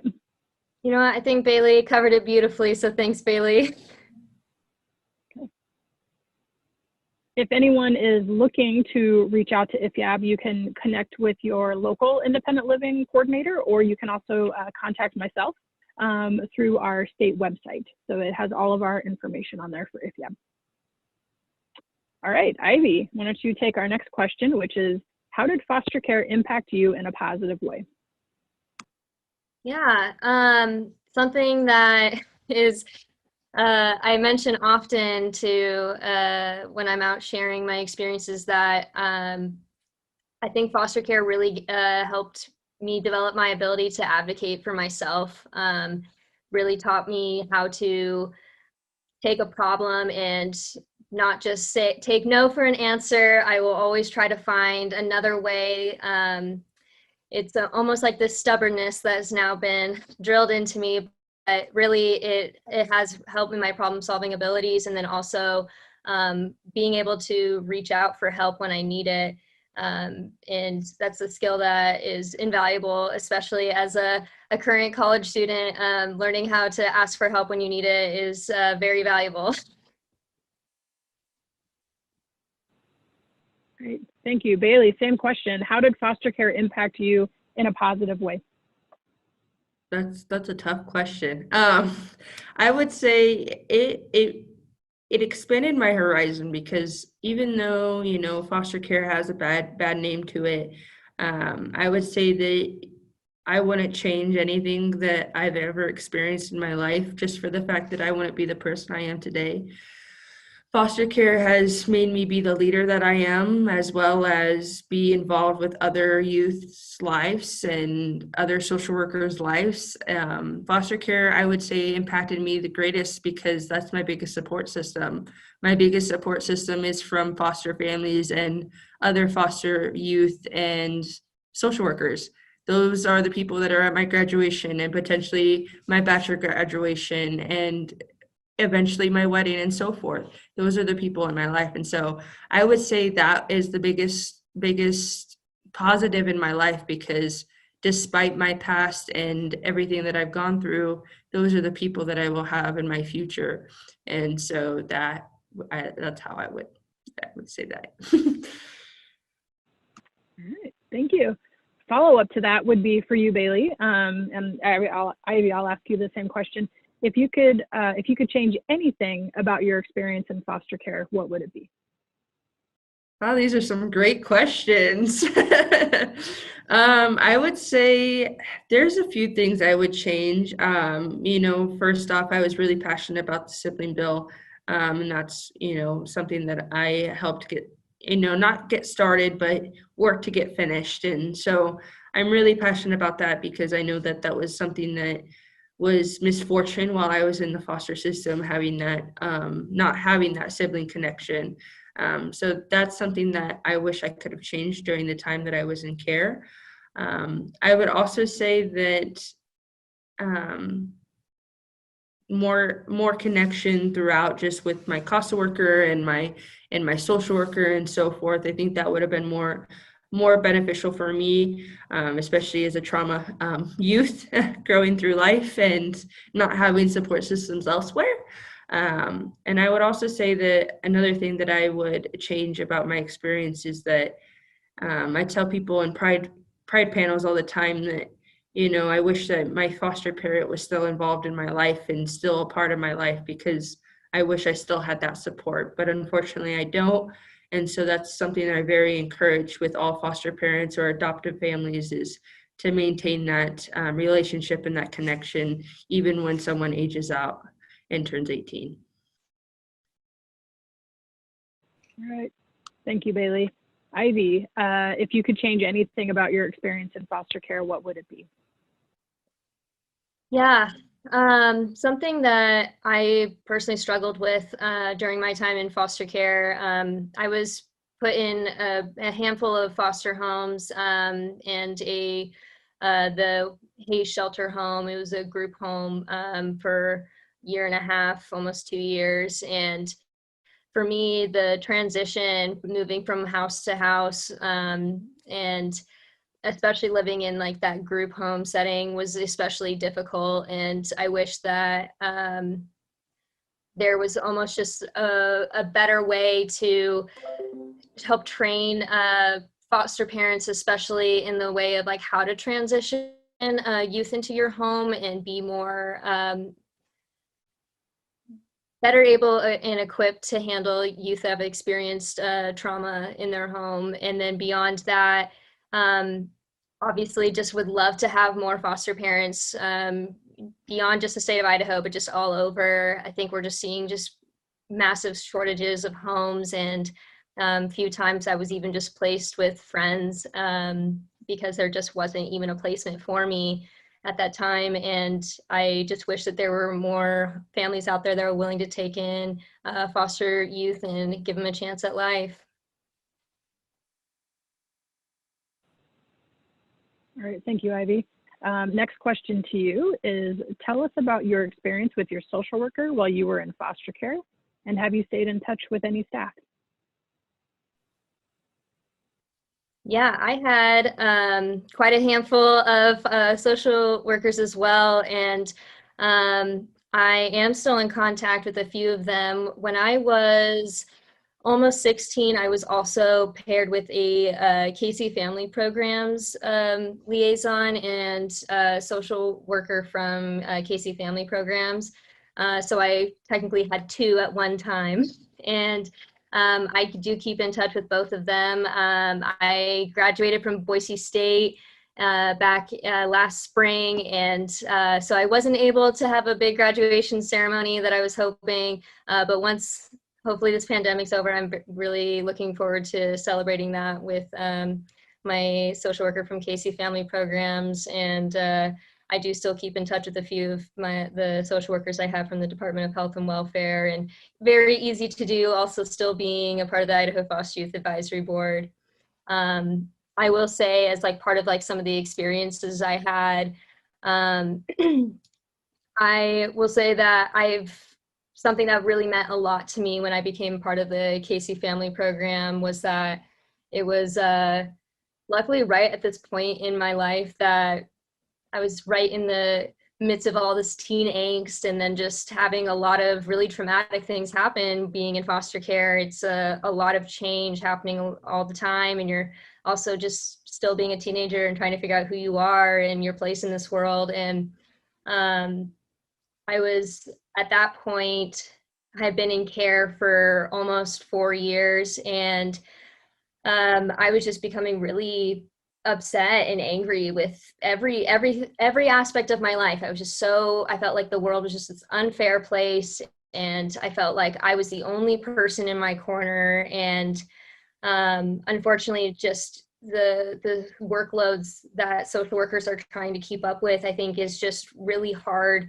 to be able to give kids the amount of time that they need with a stable adult. And especially if kids are moving from home to home, like a social worker, I feel should be someone that's more stable in their life. And unfortunately, in my situation, I cycled through social workers just as quickly as I cycled through foster homes. So my KC family worker was like one of the few that actually stuck with me for a long period of time. And I felt like she really cared about me. I wasn't just a number in her file, like I was a person, and she took time out of her day to make sure that she let me feel like she was advocating for me and fighting just as hard as I was to be able to get my first job and to be able to start driving and to get to college. And she, a great example, I was 17 when I graduated from high school, and I was trying to go to college and be a normal teenager. And because I wasn't aged out of foster care yet, I had to go to court and fight in a courtroom for 6 hours for my ability to live in the dorms and go to college. And I had the Impact Scholars assistant dean from Boise State, and a professor, and my KC family worker, and my social worker from the Department of Health and Welfare. Everyone there in my corner, making sure I was able to do that, and I was. So just really grateful for moments like that, and I only wish that every foster youth gets to experience something like that.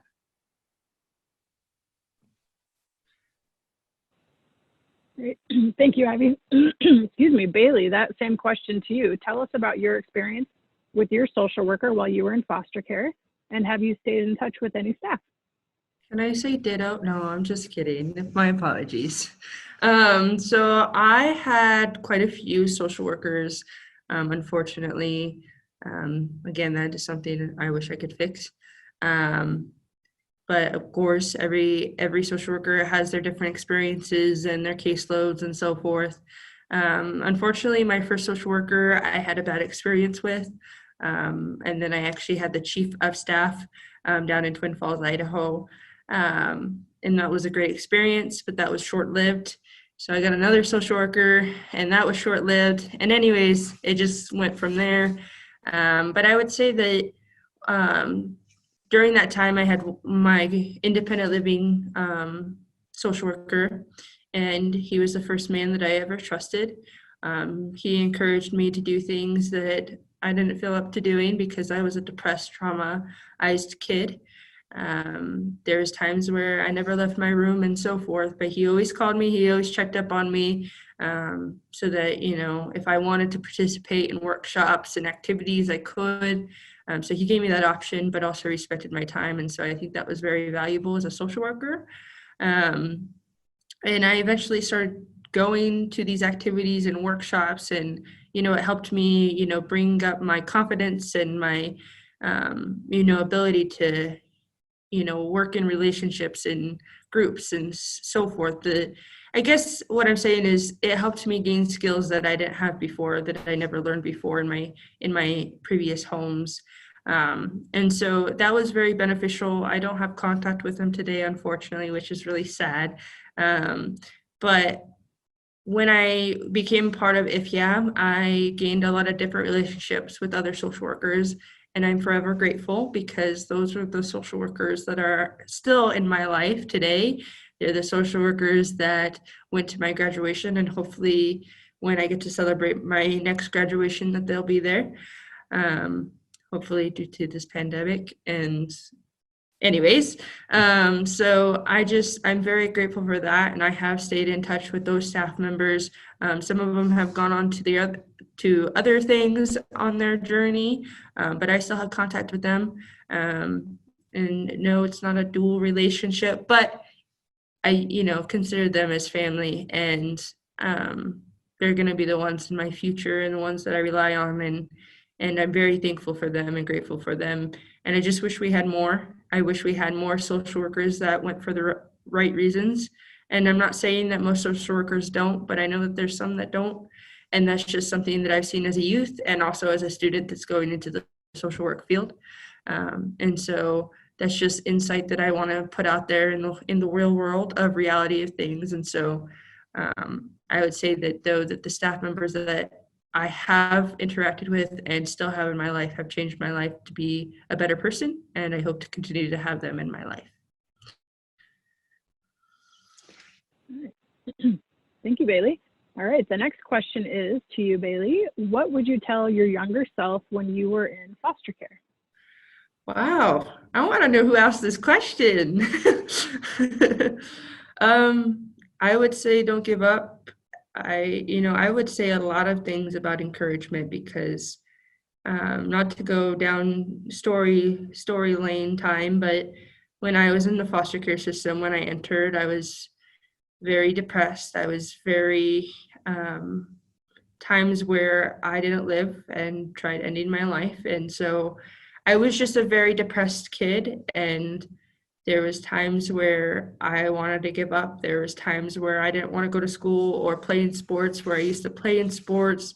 I used to do theater. I used to do art. Like I used to do so many things. And all of a sudden, because of the things that happened, I just didn't believe anymore. I didn't want to do anything. And so really, I would say that, looking back, I would give so many words of encouragement and thrive and just strength to my younger self. And I would say that I am so proud of myself because I'm the person I am today. And I would say that to so many other youth too, because it's so amazing how many of us, we can look at the statistics and there's not really that many, but there's so many of us that beat all the odds. And I think that's just so amazing to me. Even if I wasn't a youth, I think that's just thrilling. And that makes me want to strive to be better each and every day. And I just look at my younger self and I'm proud. And I'm not trying to go on a tangent, but actually one of the conferences that I had in DC, we actually wrote a letter to ourselves. And I would encourage anybody to do that, whether you're a foster youth or not, because it's very impactful and insightful. And you can continue to do that throughout your life. And it's just a recognition of how far you've come to, keep going even when things are hard. So that's all I got, but. Thank you, Bailey. All right, Ivy, same question to you. What would you tell your younger self when you were in foster care?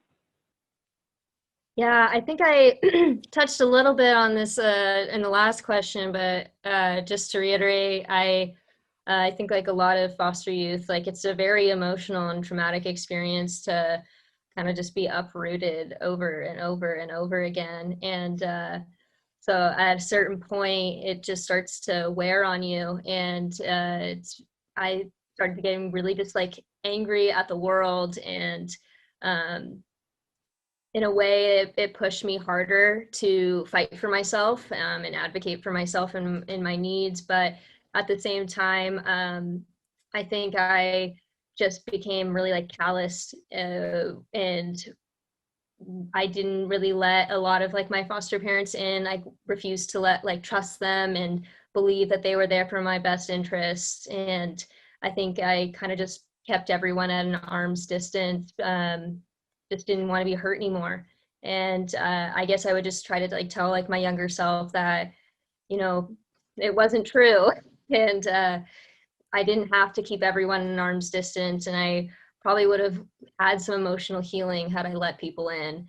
As painful as it is to be uprooted and taken out of homes and replaced, it's better to let people in than to never let them in at all.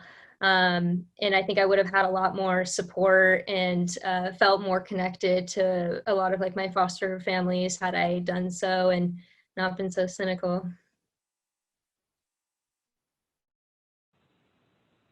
All right, thank you, Ivy. The next question to you is, what can we do as foster parents to help you transition into our homes or support you while you are in our homes? Yeah, something that I talk a lot about all the time is encouraging foster youth to go to college. I know the statistics around education in foster youth is just really troubling, especially for youth that will age out of foster care. Just to throw some numbers at everyone, it's about 50% of foster youth will graduate from high school. About 3% will move on to go on for like a technical program or some kind of higher educational degree or vocation. And then only 1% will actually graduate from these programs. And something that I was really grateful for that I did in high school was that I was able to take some of those AP or concurrent credit, like college classes in high school for free, and get kind of like a head start. And then beyond that, I luckily found comfort in the one place that I really did feel stable in my life was at school, even in high school, because my high school had granted me a special permission no matter where I had moved to within the Treasure Valley, that I could continue to go to that high school, which I was very lucky for. I know not all foster youth are given that ability. So luckily I was able to stay at the same school over most of my time in foster care. And because of that, I was able to kind of like build further connections with like teachers and the school counselors, and they were able to help push me and encourage me to go on to college. And I think having, especially for foster youth, aging out, having some kind of education beyond high school is just gonna be so vital. It also kind of gives them that stability after aging out of foster care. It's that, going to class, having a schedule, and also just really improving their outcomes later on in life. So I would 100% ask foster parents to, obviously, of course, encourage them to, have fun in high school, get good grades, but also start having those conversations with them about what do you want to do after you age out of foster care? Like, do you want to go to college? Do you want to go into a technical program? Like, have those conversations. Even though you may not be with them at that point, they're going to be so grateful that you started having these conversations and really trying to help prepare them for adulthood, whether it be finding just a career straight out of high school or getting an education. I think it's just something that would really help. And then when it comes to transitioning in and out of homes, I would say that it's, like I mentioned earlier, it's really hard when foster youth have been moved in and out of homes that I think it's pretty common for a lot of foster youth to kind of keep their foster parents at an arm's distance for a while. But as obvious as it might seem, but to even just vocalize, like, I know that this is probably difficult for you to want to trust me and to feel like a member of our home, but just even asking them, like, what would make you feel more comfortable? What does family mean to you? Because family has so many different definitions for so many youth. And I think a lot of us use the term like chosen family, and asking them what makes them feel safe and what makes them feel valued, I think is really key, because it's one thing to invite a youth into your home and have them adapt to your family's way of life, in your schedules, and what makes you all feel connected, but to ask them what makes, like, almost how you would call like their love language, like what makes them feel valued and seen in their home.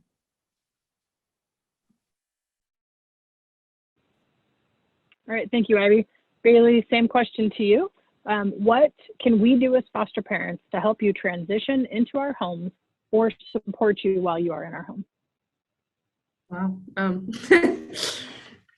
These questions are good. I would say that I look at it as more of a cultural aspect because we as families have different cultures. For instance, you have a youth come into your home and you don't have something as small as you don't have shoes while you walk into the house. Not a lot of kids are used to that or know that. And so, like, just something as small as that, we don't even consider, or you guys may not even consider. And so, I think, that's something to consider in terms of the little things. And just being able to communicate with these youth and these children on where they've come from into what would help them feel normal in your home. And so you have to understand that their whole world has changed from what they've known. It might be the baddest thing that you can imagine, but it's normal to them. And then they're coming into your home where even though that they may have everything that they want, it's like we're cold and you're putting us in a hot, warm bath. That's the feeling we get. And yes, I saw that reference off of online, but my point is that it's something new and it's change and it's a bunch of change all at once. And so understanding that as a foster parent is very, very beneficial and very needed. And that is something I go over a bunch when I'm talking to foster parents. And something else is that I say is that you need to treat these youth like they're your own, but if not more, because they've gone through so much already and everybody has given up on them already. And so they're needing you. And just like Ivy said, you need to value them, you need to love, and you need to support them because they're going to make the change. They need to be their own person, but they can't be their own person unless they have that support. And I could go back to statistics where you can't be successful unless you have a support system behind you. And so that is something that we need. We need good foster parents that don't give up on these youth, that have persistence, that have guidance, that have support, and are opening to any youth, because a youth might believe in something different than you, might value something different than you, but you shouldn't discredit them or hurt them in ways for the fact that they do that, and there should be more communication. And I think that's just something that, that we need. I would say when it comes to supporting, when they are in your home, I would say, like Ivy, education is a very big thing. I would say that, granted, my success mostly came from social workers, but any success that a foster youth goes through, whether that's a full-time job when they're out of high school, whether it's just graduating high school and so forth, whether it's just going to a game and competing in a game, like those are the things that you need to support. My bio parents never came to a game. My foster parents came to every single game. And that made me strive to be better. That made me strive to want to go to those athletic games and so forth. And so I'm just giving you examples because that's just something that we don't really even think about. And I don't know if that's what you guys think about, but that's just an example. I think also another way to support your foster youth is just being able to, have family time, whether that's eating at the table every night or playing board games or, so forth. And I know that every family is different and has their own things, but maybe just interacting with them to see what they enjoy and how to make them feel comfortable when you're home. All right. Nicely put, you ladies. Thank you very much. Ivy, let's go back to Bailey. This question for you. Do you still keep in contact with your foster parents or siblings? Ooh. Like I said before, I don't have contact with my foster parent. Things fell through due to things with my little sister. So that goes to, in terms of my little sister, She is 10. I am 21. Don't stalk us because that's unprofessional. She was 3 and I was 14 when we entered the foster system. She's still currently in the foster system. And due to those reasons, there was a few years where I had limited contact or no contact with her. And that was very, very hard for me because she's my hero and I'm her hero and, so forth. She's the reason why I do all this. Because she needs somebody to look up to. She needs that role model because she hasn't had that with our parents. And so thankfully and gratefully and blissfully, all those words, I get to see my sister weekly. She actually moved from Southern Idaho up to Northern Idaho, where she is in a safe home, a home where they are going to help her with her mental needs, her physical needs, her education. So really just in a good place for her to succeed. I do have a biological brother, but he's older. He's off on his own little world. But we do have a good relationship and so forth when I go down to Southern Idaho. But other siblings are either step or are mostly step. But I don't have any contact with them as they are fragile and abusive relationships. So. Thank you, Bailey. Excuse me, Ivy, same question to you. Do you still keep in contact with foster parents or siblings?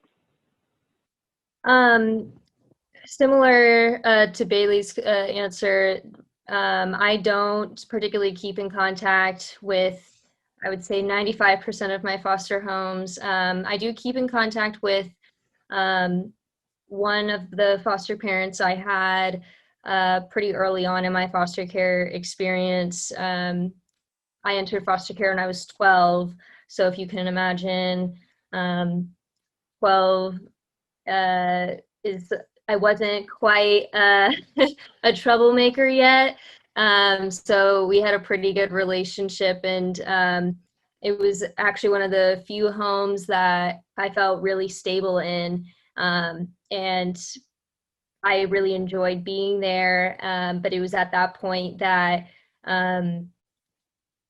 the judge on my case and the Department of Health and Welfare had reached out to my biological father, who had not been in my life previously, to entering foster care. And I was uprooted out of that home to meet him and move in with my biological father. And that also did not pan out either. And it's one of the few things that still really gets me to this day, is that I really felt like I was in a good, stable home, and I really liked being there. They liked having me there. But due to placement protocol being with the child's biological family, that just wasn't an option. And I really wish it was. But outside of that home, I don't have contact with any of my old foster homes and siblings.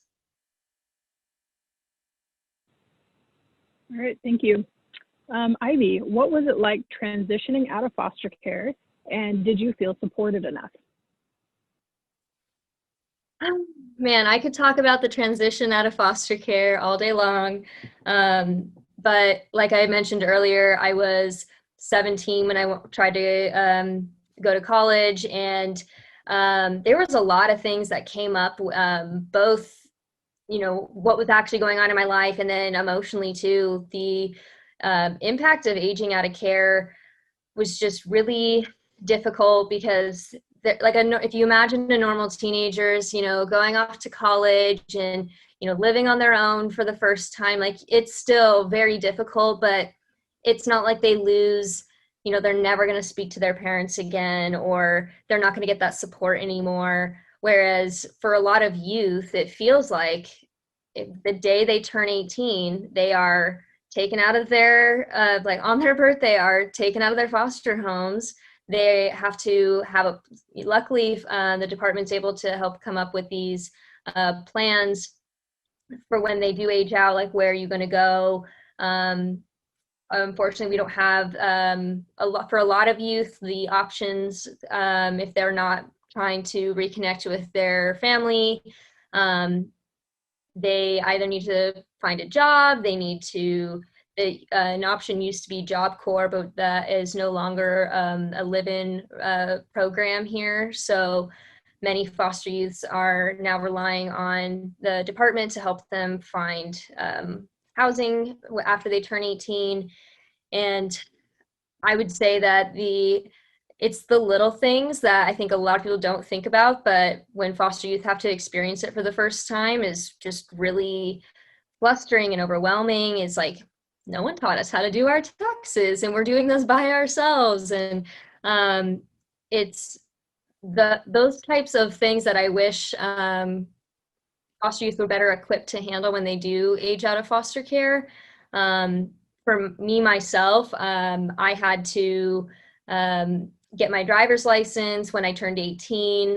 This is before the department had the ability to allow foster youth to get their license before they turned 18 if they didn't have their parent to sign off. And so I wasn't able to get my license until I turned 18. And so it was just a lot of things adding up, and also trying to go to college. But really, I think where I struggled the most was really feeling like I was doing it by myself. And, you know, even if it's just a bad day, like I just didn't have like a parent to call to just be like, I need you to just listen to this terrible day I've had, and get that kind of support. You know, and as like a foster youth in college, I, you know, didn't get to go back to my parents' house for Thanksgiving and Christmas to celebrate the holidays. And I know that can be a really emotional and tough time for a lot of foster youth who experience that. Not even if they're just in college, but just in general, like not having somewhere to go for the holidays after you turned 18, and an unfortunate scenario for a lot of foster youth who also don't remain in contact with their foster homes. So it's just one of the things that there's so many parts of the transition process that I wish we can improve. And I know that we are working to improve those outcomes for a lot of foster youth, but I don't believe that foster youth are being adequately equipped to go into adulthood. And beyond education, I think we need to be looking at housing opportunities, more scholarships for foster youth to get to college, and then beyond that, just more job training opportunities as well.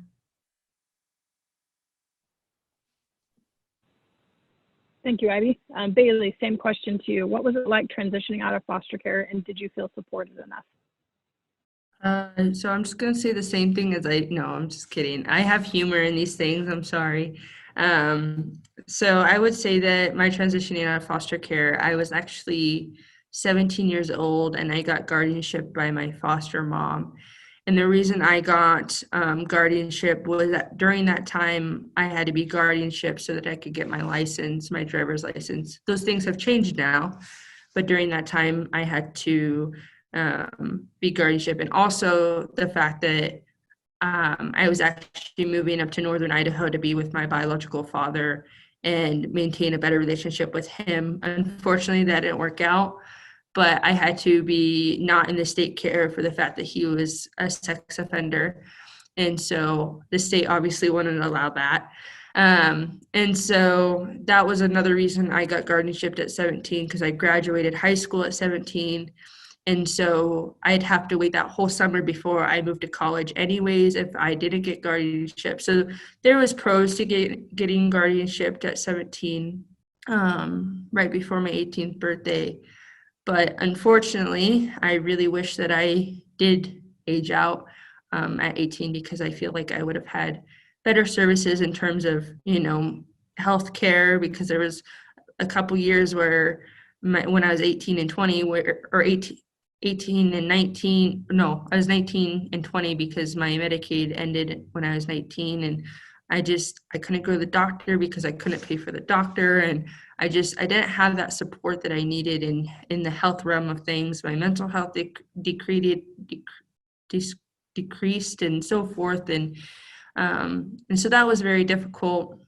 And also just I know that I don't have the best relationship with my foster mom now, and really when I go and I speak on all these panels and so forth, one thing that I really do have a hard time, like Ivy said, is that I didn't have a place to go for the holidays.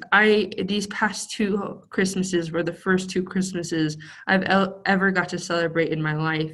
The past 2 birthdays are the only 2 birthdays I ever got to really celebrate in my life. And so really, I mean, there's pros and cons to transitioning out of foster care, but I feel when I did, I wasn't supported enough. And that really hurt me because I was also moving to a town that was 10 hours away from Twin Falls, and that was very hard. And I didn't have, support from my bio family or my foster family. I had social workers, but they had their own families and so forth. And so really it was just myself and I. And when my dad kicked me out after 1 semester of college, I was on the streets. I had nowhere to go. And as a youth that's wanting to excel and be anything besides those people before myself, it was very hard to keep going when I was living in a car and I didn't have someone to call up and say, I'm really struggling. I have nowhere to go. What am I supposed to do? And so I felt like I could have had way more support. Am I happy that I have today? Do I have good support, and am I happy for that? Yes, absolutely. But I wish that more foster youth had a good amount of people in their transition plan and a good amount of people when that transition plan is being in place. Because yes, do I understand that relationships break and people move on? Absolutely. But that youth needs their whole system when they're doing that big change in life. Even a normal person would need that. When your child goes off to college, you're there for them. They can call you up. You usually help them move into their dorm room. I didn't get that. And so that was very hard. When my car breaks down on the side of the street, I don't have anybody to call. I don't have anybody to, say, I'm in trouble, I need help, I'll pay you back. So that has been very hard for me because it feels like I have had to do a lot of things on my own. Granted, in a positive way, it's made me stronger, more independent, and so forth. But I just feel like more foster youth need to be supported, especially in that big transition.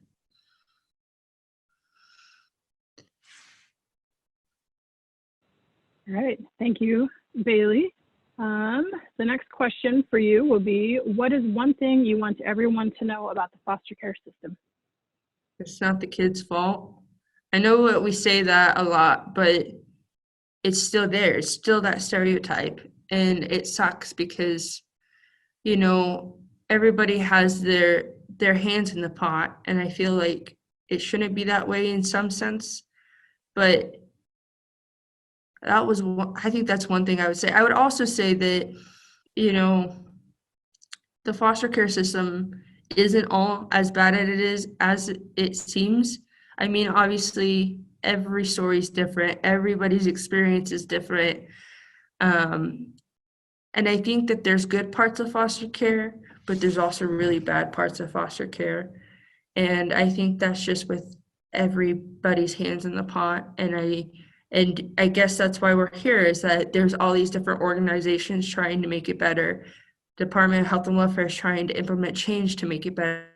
Us youth are trying to make it better so that we have more pros than cons, so that we have more good times than bad. But unfortunately, there's still going to be those bad times. There's going to be the bad times where people are going to say that you're not going to make it because you're the foster youth. I've heard it. My whole school didn't believe in me. I was that foster kid. I was bullied. But there's also times where in my circle, I have people supporting me to the ends of time. So I really think that for me, there's pros and cons to both sides. And I think that people should understand that the reality of things is that foster care isn't the best, but it isn't also the worst. I think that there should be obviously a lot more things that should be improved, and they're being worked on, and there's and that there's people trying to implement that change. Um, and really, I think that we should, for me, if I could have the perfect world, I would say that we should be child focused. We should be client focused. We should hear the child's needs. We should hear the child's feelings. Because I know that if I didn't fight for what I believed in, I would have ended right back in with my druggy parents, my abusive parents. Unfortunately, that's what happened to my little sister, and now she's back in the foster system. And so I just wish that for me that there shouldn't be just one set goal for foster youth. It shouldn't just be reunification. And I understand that's the goal, but it shouldn't just be reunification when obviously there's time after time after time and there's patterns after patterns after patterns where there should be a different goal and there should be concerns and feelings and values and so forth listened to. And that's my part and that's my say. Thank you, Bailey. Ivy, question to you. What is the one thing you want everyone to know about the foster care system? On mute.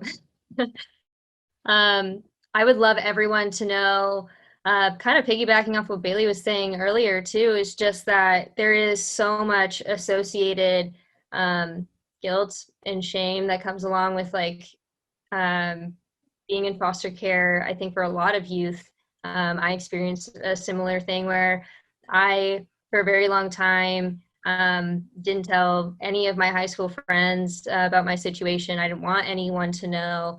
I was afraid of people assuming, that I was the reason that I was in foster care, associating that blame back on the child or, viewing me differently or even treating me differently was really, truly just like, I just wanted more than anything in the whole wide world to just be a normal teenager. And so I worked really hard to keep up that facade, and school was like one of those like few places that I felt like I could do that. And I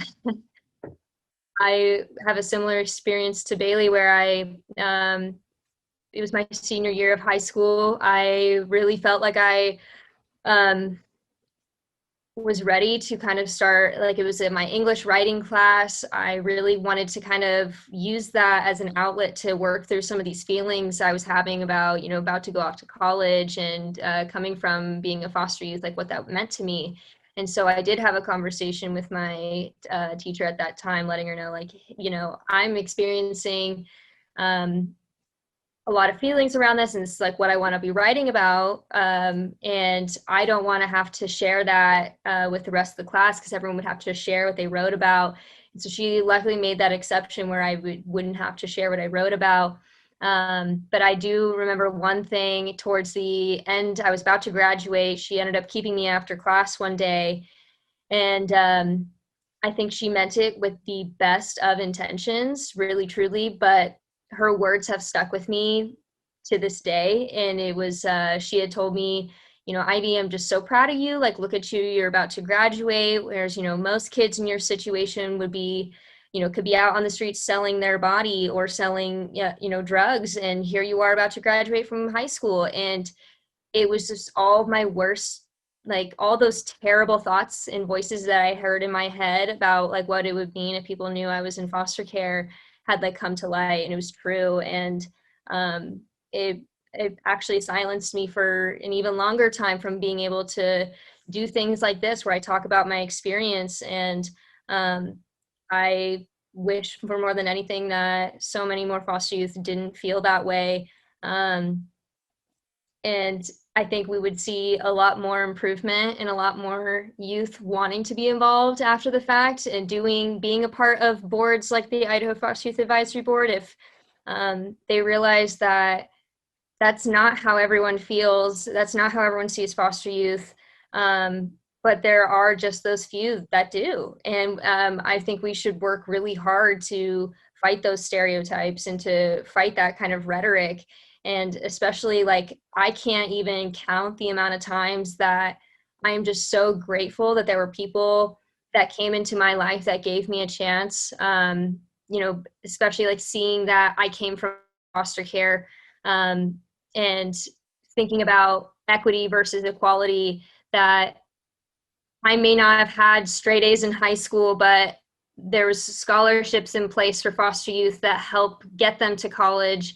I think there should be more of that mindset when it comes to trying to have jobs that job training for foster youth, in that sense of like, how do we bridge this gap of getting foster youth employed, getting them to college? Like, we need to make these more equitable tracks for foster youth, just so we can help give foster youth more of a chance, because there's a lot of people that see foster youth with a criminal record, and without knowing that they were in foster care, they just see that criminal record and they write them off, and or they see these bad grades and they write them off. And I think there needs to be more conversations had about making this an equitable track for all foster youth.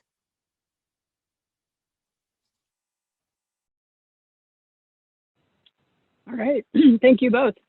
That concludes all of the questions that we have for our panel members. I don't know if you, Ivy or Bailey, have any closing thoughts, but that concludes our question. I just want to say thank you to everyone who is attending Idaho Foster Youth Awareness Day.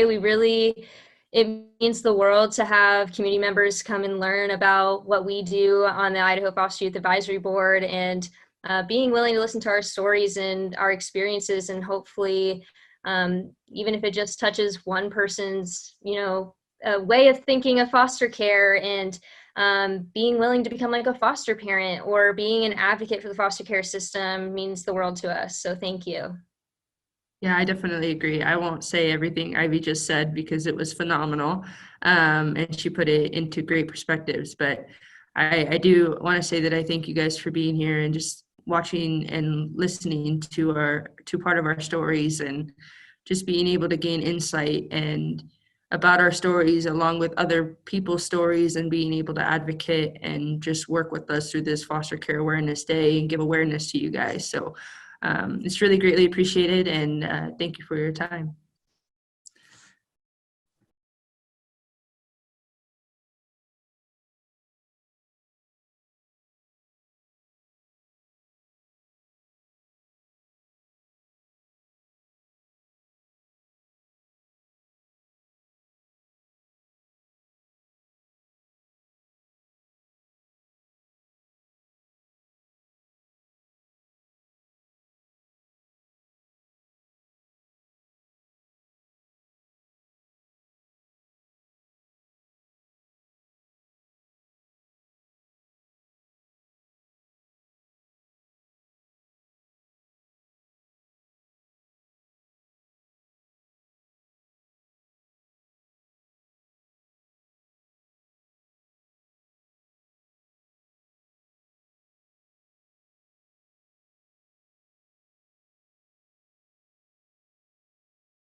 Hello, I am Zanita Delva. I am the 2nd Judicial District CASA Program Manager or Executive Director of the 2nd Judicial Program in Lewiston, Idaho. I am going to be your moderator for this panel, and I would like to start out by thanking you all for participating in our Foster Care Awareness Day for 2021. This is an annual event where child welfare advocates from across the state of Idaho usually gather in Boise to provide state legislators with education and firsthand experiences related to foster care in Idaho. This year, in lieu of in-person, we are creating these wonderful Zoom videos to continue our mission of educating our legislators in the state of Idaho on the important mission of guardian ad litem volunteers. A special thank you to Idaho Voices for Children, KC Family Programs, and Family Advocates for championing this cause. So we're going to start out by an introduction of panel members. So if we could start out with Tyler, can you tell us who your organization that you're representing and how you work in the child protection system, please? My name is Tyler Williams. I'm an attorney at Naylor and Hales in Boise, Idaho, and I am one of the pro bono attorneys in the 4th Judicial District CASA program. Thank you, Tyler. And I'd also like to thank you for your time working with our families. Darcy, can you introduce yourself and tell us where you're from? Yeah, my name is Darcy Anderson, and I am the 4th Judicial District CASA Program Director. And our judicial footprint is Ada, Boise, Elmore, and Valley counties. And I should also say that the 4th Judicial District Program falls under Family Advocates. Thank you, Darcy. Next, we have Kylie. Can you introduce yourself, please, Kylie? Hi, yes, I'm Kylie. I am a foster parent in Boise, Idaho. Thank you, Kylie. And again, thank you so much for what you do for our children and families. Next, we have Pam on here. Pam, can you talk about your role and your organization and your place in the child protection system? Oh. And can you unmute yourself, Pam? I apologize. My name is Pam Harris. I'm the Child Welfare Chief of Social Work in the 5th Judicial District. We cover 8 counties in the Magic Valley area. Do they know how to do it? Okay.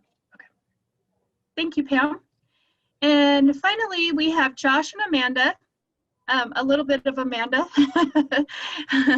And they are biological parents. They are here from the Lewiston area, and they are here to talk about well, I guess I just introduced you. Go ahead and introduce yourselves, Josh and Amanda.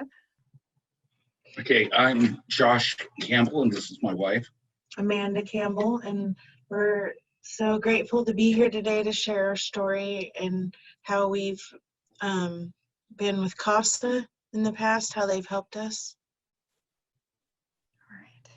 Thank you so much, Josh and Amanda, for being here. We're so grateful for your input in here. So, okay, so we're going to move forward. The first thing that we want to do, Darcy's going to explain who and what is a GAL and what the difference is between a GAL and a CASA in Idaho. Yeah, so we thought this was a great place to start since you're going to be hearing these acronyms throughout the course of this video. So in Idaho, the terms Court Appointed Special Advocate, or CASA, and Guardian Ad Litem, which we refer to as GAL, are synonymous, meaning that they both mean a volunteer who is appointed by the courts to represent the best interests of a child or children in an active child protection case. And for those of you that really enjoy law terms and legalese and Latin, the ad litem part stands for the suit, and it is a term used in law to refer to the appointment by a court of one party to act in a lawsuit on behalf of another party, such as the child or an incapable adult. And the reason I bring this up is because it ties in really nicely to CASA's creation story. So CASA started in 1977 by a judge named Judge Soupcup in Seattle, Washington. And he was sitting on the bench, and a case came before him that included a 3-year-old child. And this case kept him up at night, and he just didn't know what to do and how to rule. And so one of the things he decided as he looked around the courtroom was that there was no one in that courtroom at that time to solely talk about the interest of the child and what was best for them. And so it was out of that realization that the CASA programs were formed across the nation and in Idaho. So in short, and to answer Zanita's initial question, a guardian ad litem is defined by the Idaho Child Protection Act as a person appointed by the court pursuant to a guardian ad litem program to act as a special advocate for a child. Thank you, Darcy. That's a great explanation of what we do here. I might add that just as a side note that there are programs in all the states in the United States, and they all work differently. So that is specifically towards how Idaho works. So, okay, so we're going to dive right in here, and we're going to start talking to our panel about their experience and their beliefs in regards to CASA.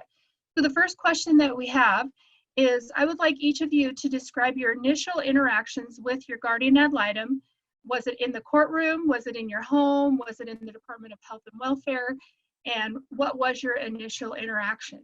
And so we're just going to start from counterclockwise here up on the top. And Tyler, can you explain what your first interaction with guardian ad litems was? And are you interested in the initial ever, or just initial in any given case? The initial effort. How did you become a pro bono attorney with CASA, and what were your thoughts on that? Like, okay, why are you doing this? So the law firm I work at, Naylor and Hells, has been involved in the CASA program here for many years, probably a couple decades. I think one of the founding partners here used to be a prosecutor in the 80s and was in juvenile court then, and sort of carried it forward when he started this firm. So when I first got into it, it was more of an opportunity to get some court experience and to provide some pro bono services. I didn't really have any specific interest at the time in child protection. It sort of just evolved. And so my initial involvement was sort of a happenstance, I guess. Like I said, it just sort of came about. And that was about 8 years ago or so, I believe, about 2012, 2013, around there. So I've been doing it for a little while now, and have loved doing it and appreciate the opportunity to continue to do it. Thank you. Can I ask you a quick question to go along with that? How much do you get paid for what you do? I do not get paid to do this. You volunteer your time. It is volunteer time. Oh, wonderful. Thank you so much. Okay, I'm going to skip you, Darcy, and we're going to go down to Kylie. Can you tell us what your first initial interactions with a CASA or guardian ad litem were, and how that went for you? Yeah. My first initial interaction with the first case that we took, the first placement of a baby, the guardian ad litem came to our home. So that was our first interaction with the guardian ad litem, and she came, and just since the baby can't talk for herself, they just she told me, tell me everything you want to tell me, and it just gave her more direction on things to look into for the well-being of the child. And how long have you been a foster parent, Kylie? A little bit over a year. Wow. Thank you. Thank you so much. Okay, Pam, would you like to give us your experience with I don't know if you can remember back to when you first met your first CASA maybe, or maybe just a general overview. I'm sure you've worked with lots of us. Well, I think that I've been in child welfare for over 20 years. And so during the time that I've been here, CASA has been an integral part of my practice. And I feel very lucky to have had the opportunity through a variety of positions within the department to develop positive working relationships with our CASA program. And at this point, for me in my own personal practice, CASA is absolutely critical to a well-rounded, holistic view of a case. Sometimes I think of a CASA worker as sort of a common sense person. So when I was doing case management, we'll be rolling them along, and of course we're following our laws and our regulations and all of the things that caseworkers need to be working within. And I've found CASA to always be a really good common sense, like, okay, well, I get that, but what about the bicycle? Or what about the sleepover with their friend who's been determined to be safe? How hard does that have to be? And so, yeah, my first interaction was way back when, and I've had the opportunity to meet many wonderful, wonderful CASA volunteers over the years. But I think that what I most appreciate about working with CASA is just kind of that they have the ability to have a more common sense approach. It's really focused on child's needs, which we all are, but sometimes in the forest of it all, maybe the smallest details that would make the most difference for a child and their experience in foster care is missed. And I find that CASA volunteers are the ones who really hold that information. So okay, that's been my experience. Great. Thank you so much for sharing that. Okay, and we're going to go to our parents who have graciously come in to talk about their story. So Josh and Amanda, can you tell us about when you first became aware of the CASA, your first interactions, and where did you meet your guardian ad litem?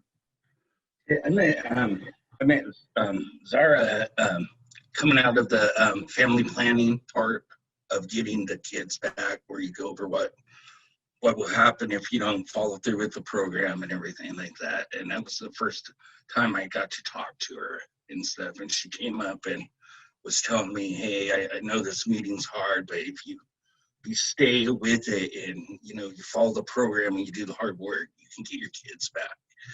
And at that time, a lot of parents, I was one of them, and weren't sure whether to trust the person and stuff like that. But I think back now, and I realized that she had our back all the way from the very beginning. Just like I knew at the end she had our back, she really had our back from the very beginning. And even more important, so she was keeping an eye out for our children and stuff, while we were getting the help that we needed to get our kids back.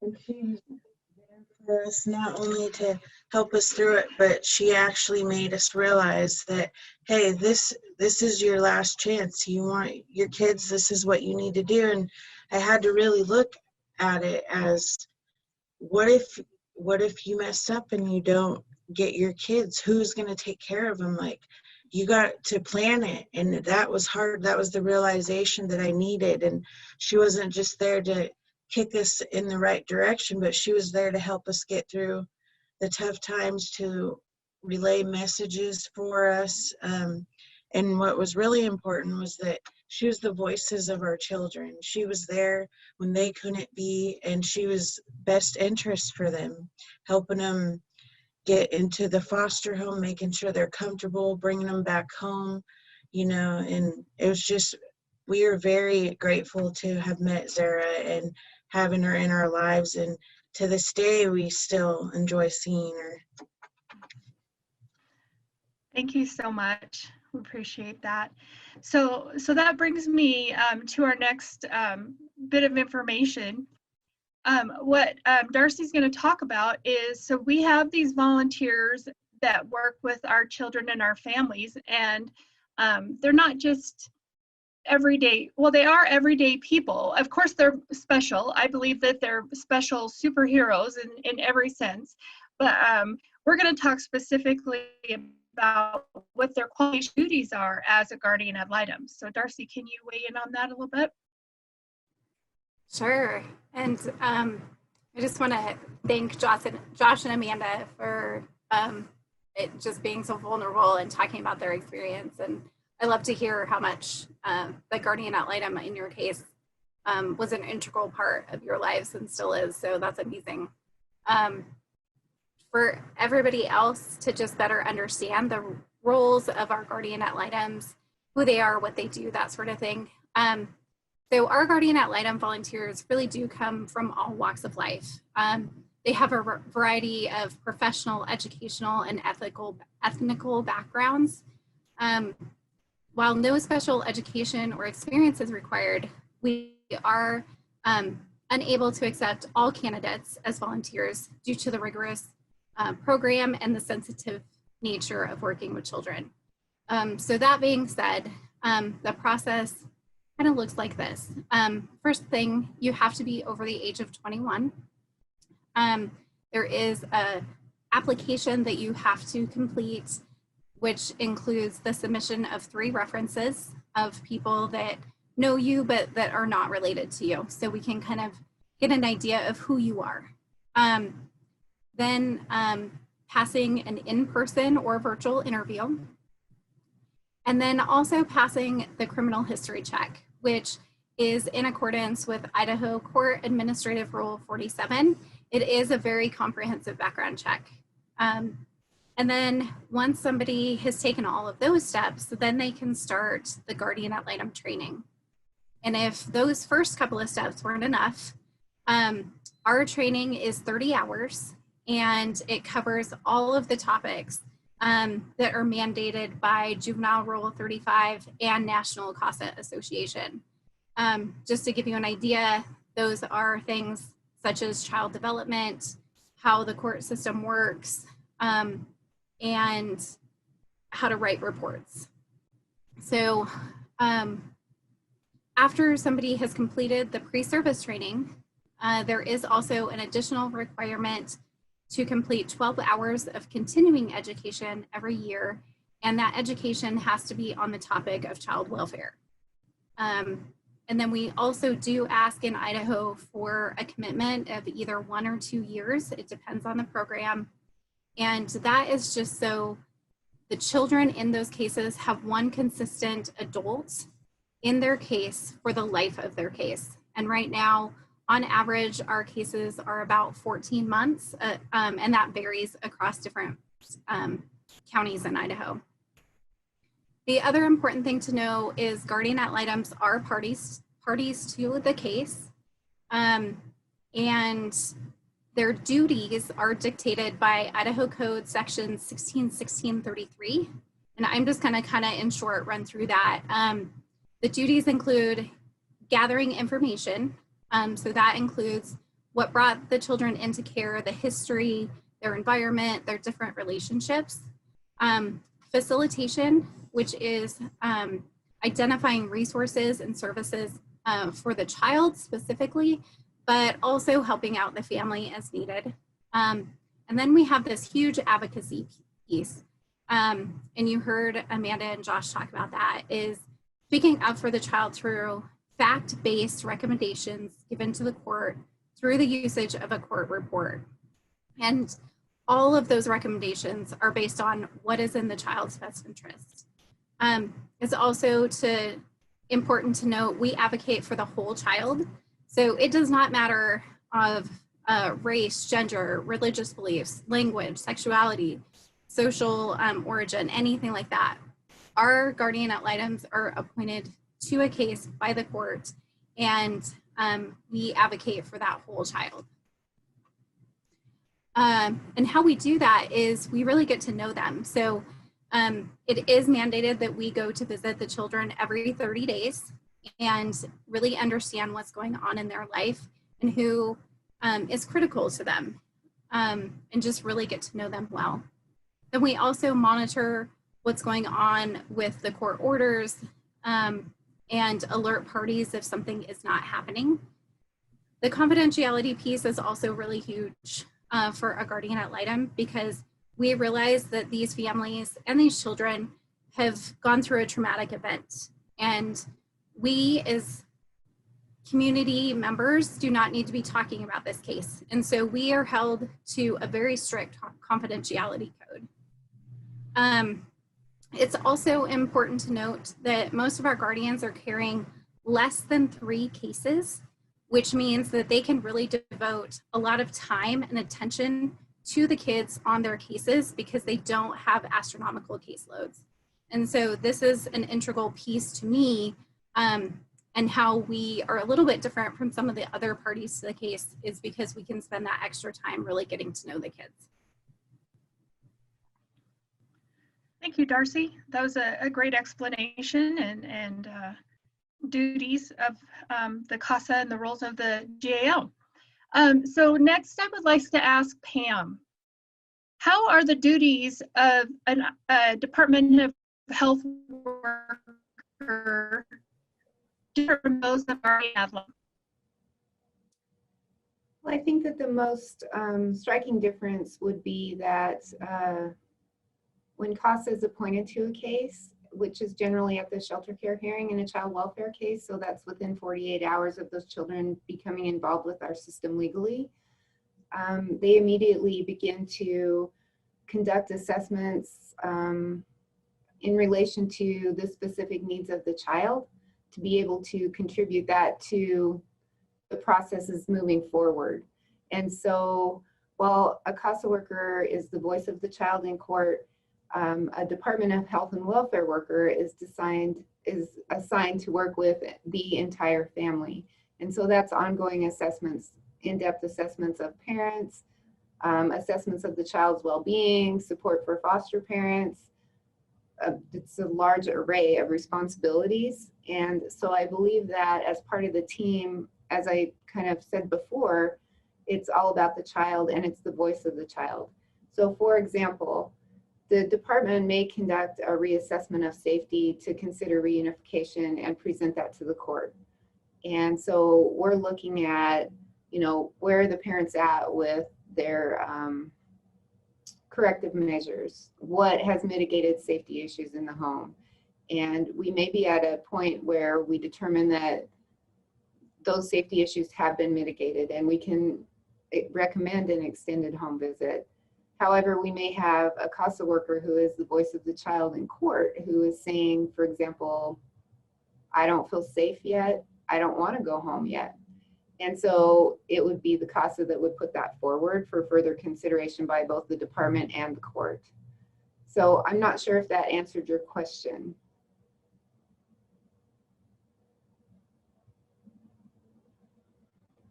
I think you're muted.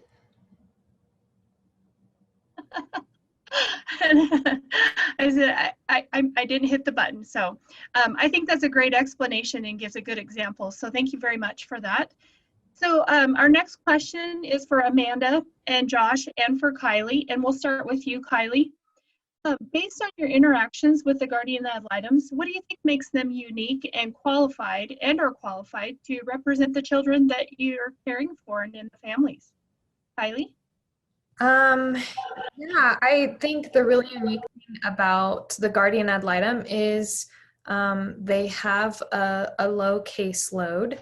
The one we have worked with has only 2 other cases than us, and she's a lot more available than our social worker, and we love the social worker, but we know that she carries usually between around 16 to 18 cases at a time, and so isn't as available. So if we have concerns or need some extra resources, our guardian ad litem has been a great resource for her because she is really good about picking up her phone and just getting back to us quickly. And I believe that she also went above and beyond in just doing different research and trying to get a whole picture due to the fact that we are licensed for 18 months and younger. These kiddos can't speak for themselves. And so the guardian ad litem's role is really key in that the kids that we've had because they can't speak for themselves. And so we do our best to come up with just information we know or concerns we have. And she gets everybody's, let's see, name and phone number of like family members and people who can speak into this baby's life on like the background.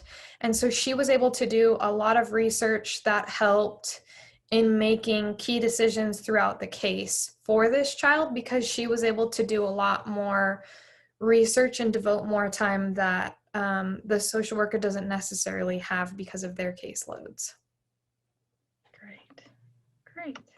Well, thank you so much, Kylie.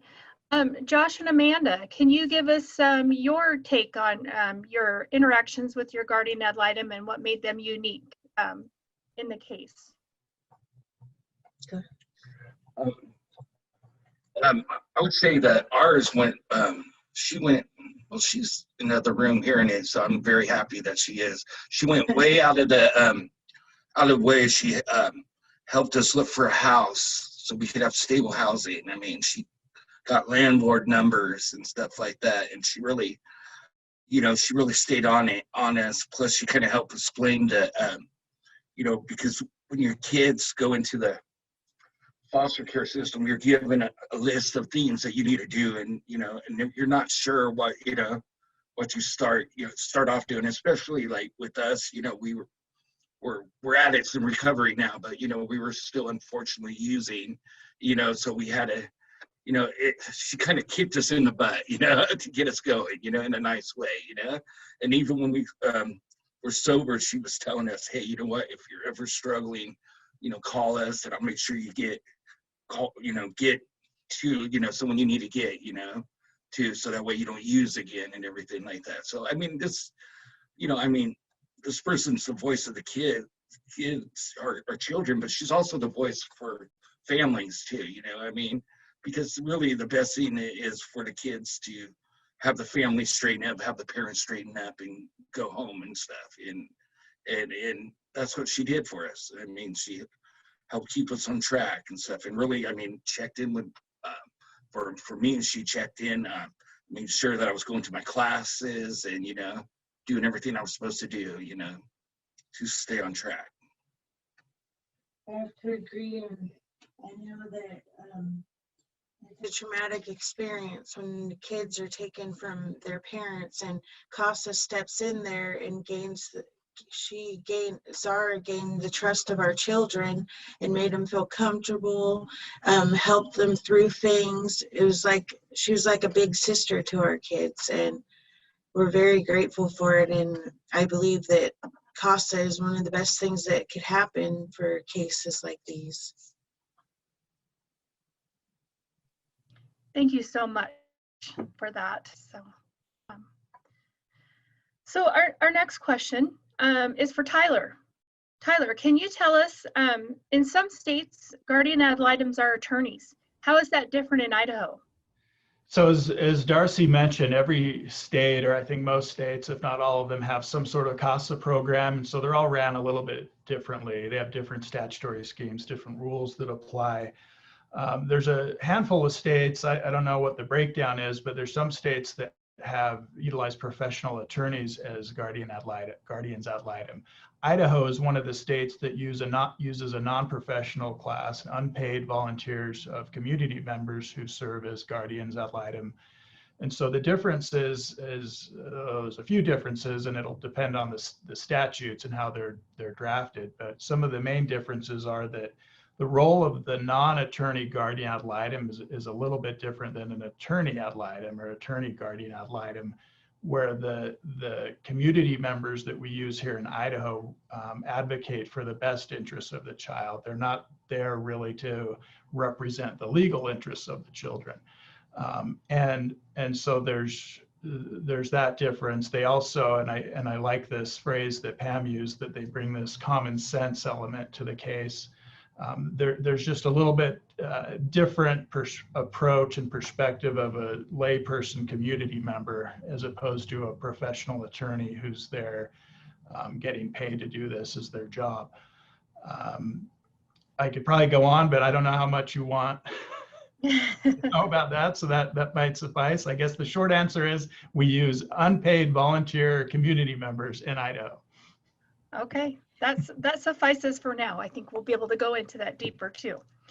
So to learn more about how volunteer attorneys represent guardian ad litems in Idaho, we are going to have a video that we will be watching from Judge Ellis, and it's also part of the Foster Care Awareness Day. So is that going to be inserted, Darcy?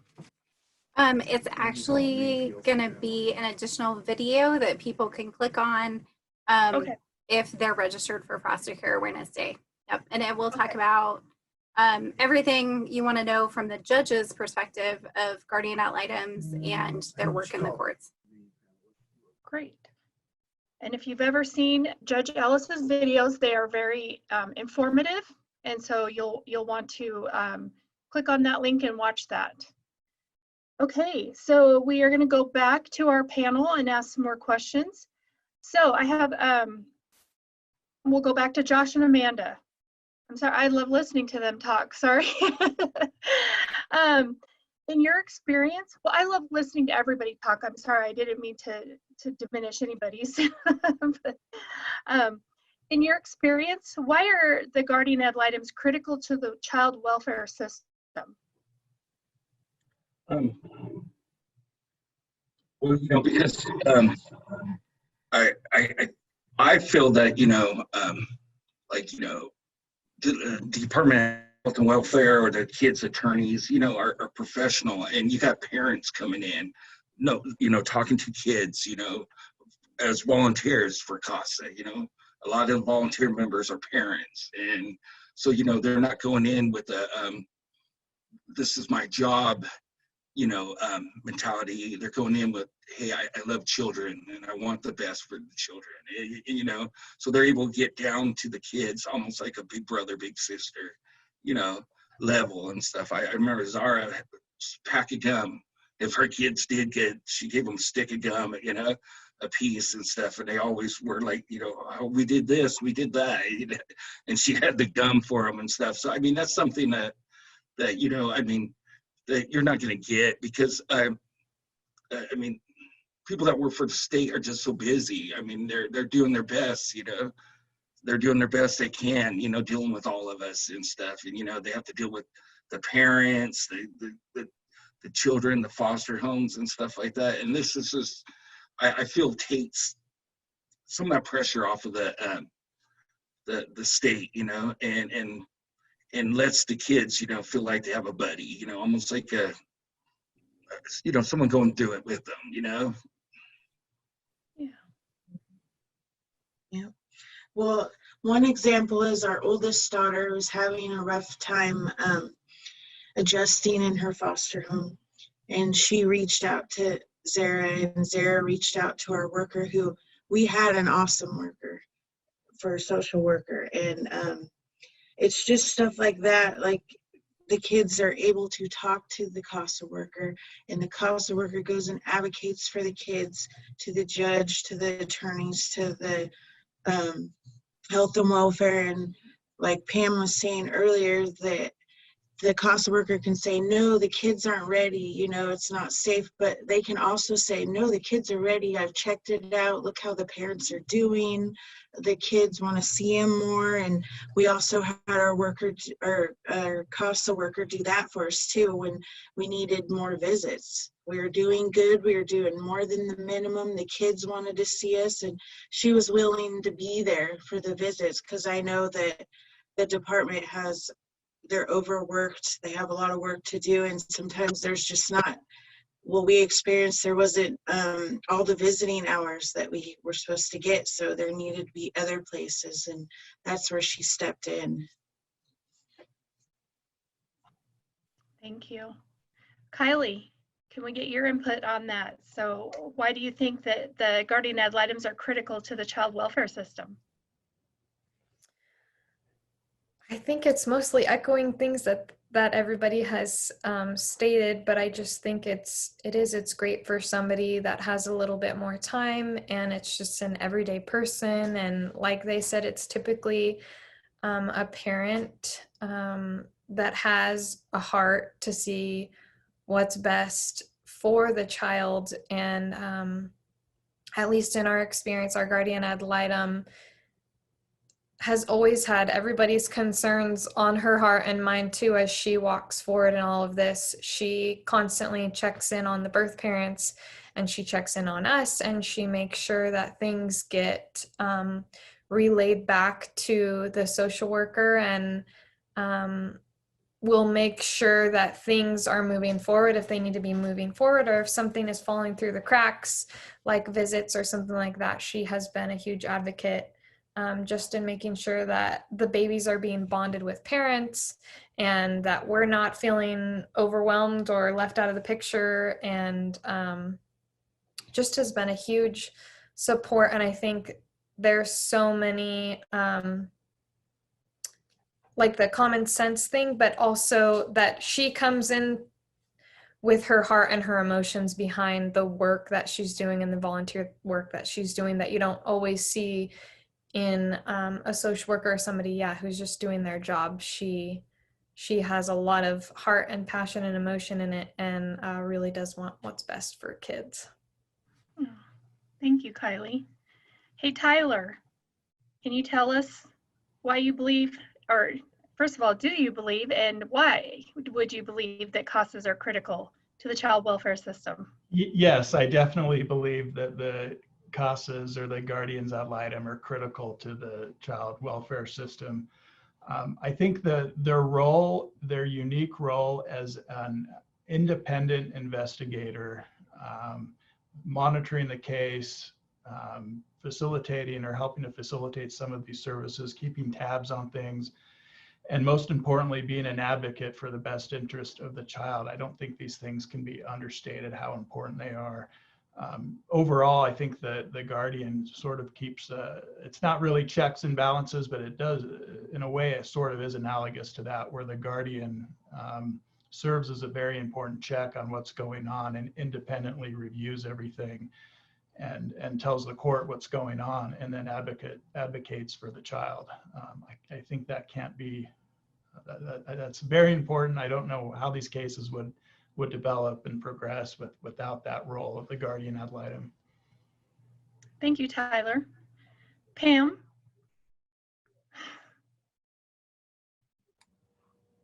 I would echo and appreciate, on behalf of our CASA program in Region 5, all of the things that people have already said. I mean, I think that absolutely a CASA volunteer is critical to a child welfare case. They are able to do their own independent assessment. They're huge resources for the children. And if you think of all the pain and trauma that occurs in families when children are removed, and from the parents' perspective, absolutely, but then think of yourself as a child. And so to go to court, to talk to a provider, to express to your worker or even your foster parents sometimes what you really want, and not just try to say what you think everyone else wants to hear. I think that in that way, the CASA worker is most critical, because I feel like the system is set up so that a child understands that this is their safe person. This is their advocate in court. And if they're afraid to speak, or if they're not in court because they're at a track meet, or if they're too young, they still have a voice to communicate to the judge, which of course, everything falls on the judge in the end. And so in that respect, and in all the others that people have talked about, I do believe it's absolutely critical, and I have completely enjoyed having CASA as part of our team. Thank you, Pam. Thank you so much. So with that being said, you get the overall view is that we are a volunteer-driven agency. And with that, I'd like to delve in a little bit deeper, and Darcy's going to help us with that. Darcy, can you tell us who provides oversight to the CASA programs, and how are the guardian ad litem's performances evaluated? Sure. So Each CASA program in the state of Idaho is operated by an independent 501c3 nonprofit. And so that's the first level of oversight, right? So for there to be a guardian ad litem, first of all, there needs to be a CASA program. And luckily in Idaho, we have 7 of them. So, so there's lots to choose from. As far as additional oversight, National CASA Association asks that all of the programs in Idaho be a member. And the reason that that is so important is because they provide standards, policies, and procedures for the roles of our CASA volunteers. So basically the organization or nonprofit has these standards that each of our guardian ad litems have to meet. So that's the first level. But then the Idaho Supreme Court also does an audit of our programs every year to ensure that we are doing what we need to do and that we're meeting Idaho Code, juvenile rules, and ICAR 47 with regards to our criminal history checks. So there is a lot of oversight on these positions. And then with regards to performance evaluations, this is different per every program in Idaho. But what this usually looks like is some sort of discussion between the staff member and the guardian ad litem at the end of their case to say, hey, how do you think it went? We think that you're doing a great job, but is there something we could do better? Is there something you could do better? And so it's kind of just like any other job, right? Only it's volunteer based. And at the end of the day, our evaluations are to make sure that our guardians are following all of their duties set forth by Idaho Code, and also bringing heart to this position, because it's one thing to follow everything, but it's another to really put your heart into this work and really want to advocate for the best interests of kids. Thank you. So that kind of ends our questions for the panel. But we found that it would be interesting just to go over some general, did you know these things about CASA? And I think these are interesting because I myself, I've been with CASA for about 11 years. However, up until probably just a few years ago, when I would talk to people in our community, they always said, CASA, what is CASA? And so, but they have here in Lewiston, we have been working in our program since 1994. So it always surprises me that people don't know how long we've been working. So my question to the group, Tyler, do you know how long you're in 4th District? Yes. How long have they been in had a program there? I think you know? they originally formed in 78, 79, got going in 80, and I think they took their first case in 82-ish. So 42 years maybe. I don't know, Darcy, is that right? Let's give Tyler a round of applause. Wow, he nailed that. So I yeah. think I lost this question on a trivia night once. And it was years ago, so I had to look it up. Yep. Josh and Amanda, have you ever heard of CASA before you actually became involved with us? No, I haven't. No, I haven't. In fact, I grew up in California, and casa is a Spanish word for house, and I didn't know I didn't know what it meant, to be honest with you, but now I do first, Yeah. So, and Kylie, you've been a foster parent, you said, for a little over a year. How long have you known of CASA? I actually did hear about it a few years before I became a foster parent at like a mother's group that I went to. There was a speaker from the Region 4, I believe, in the Boise district that came and spoke at our mom's gathering, and they were trying to get people to step up and become guardian ad litems. And I couldn't at that stage in life, and then we skipped that and became foster parents instead. Wonderful. Pam, so you've been with the department for, do you say over 20 years? Yes. Had you heard about CASA before that?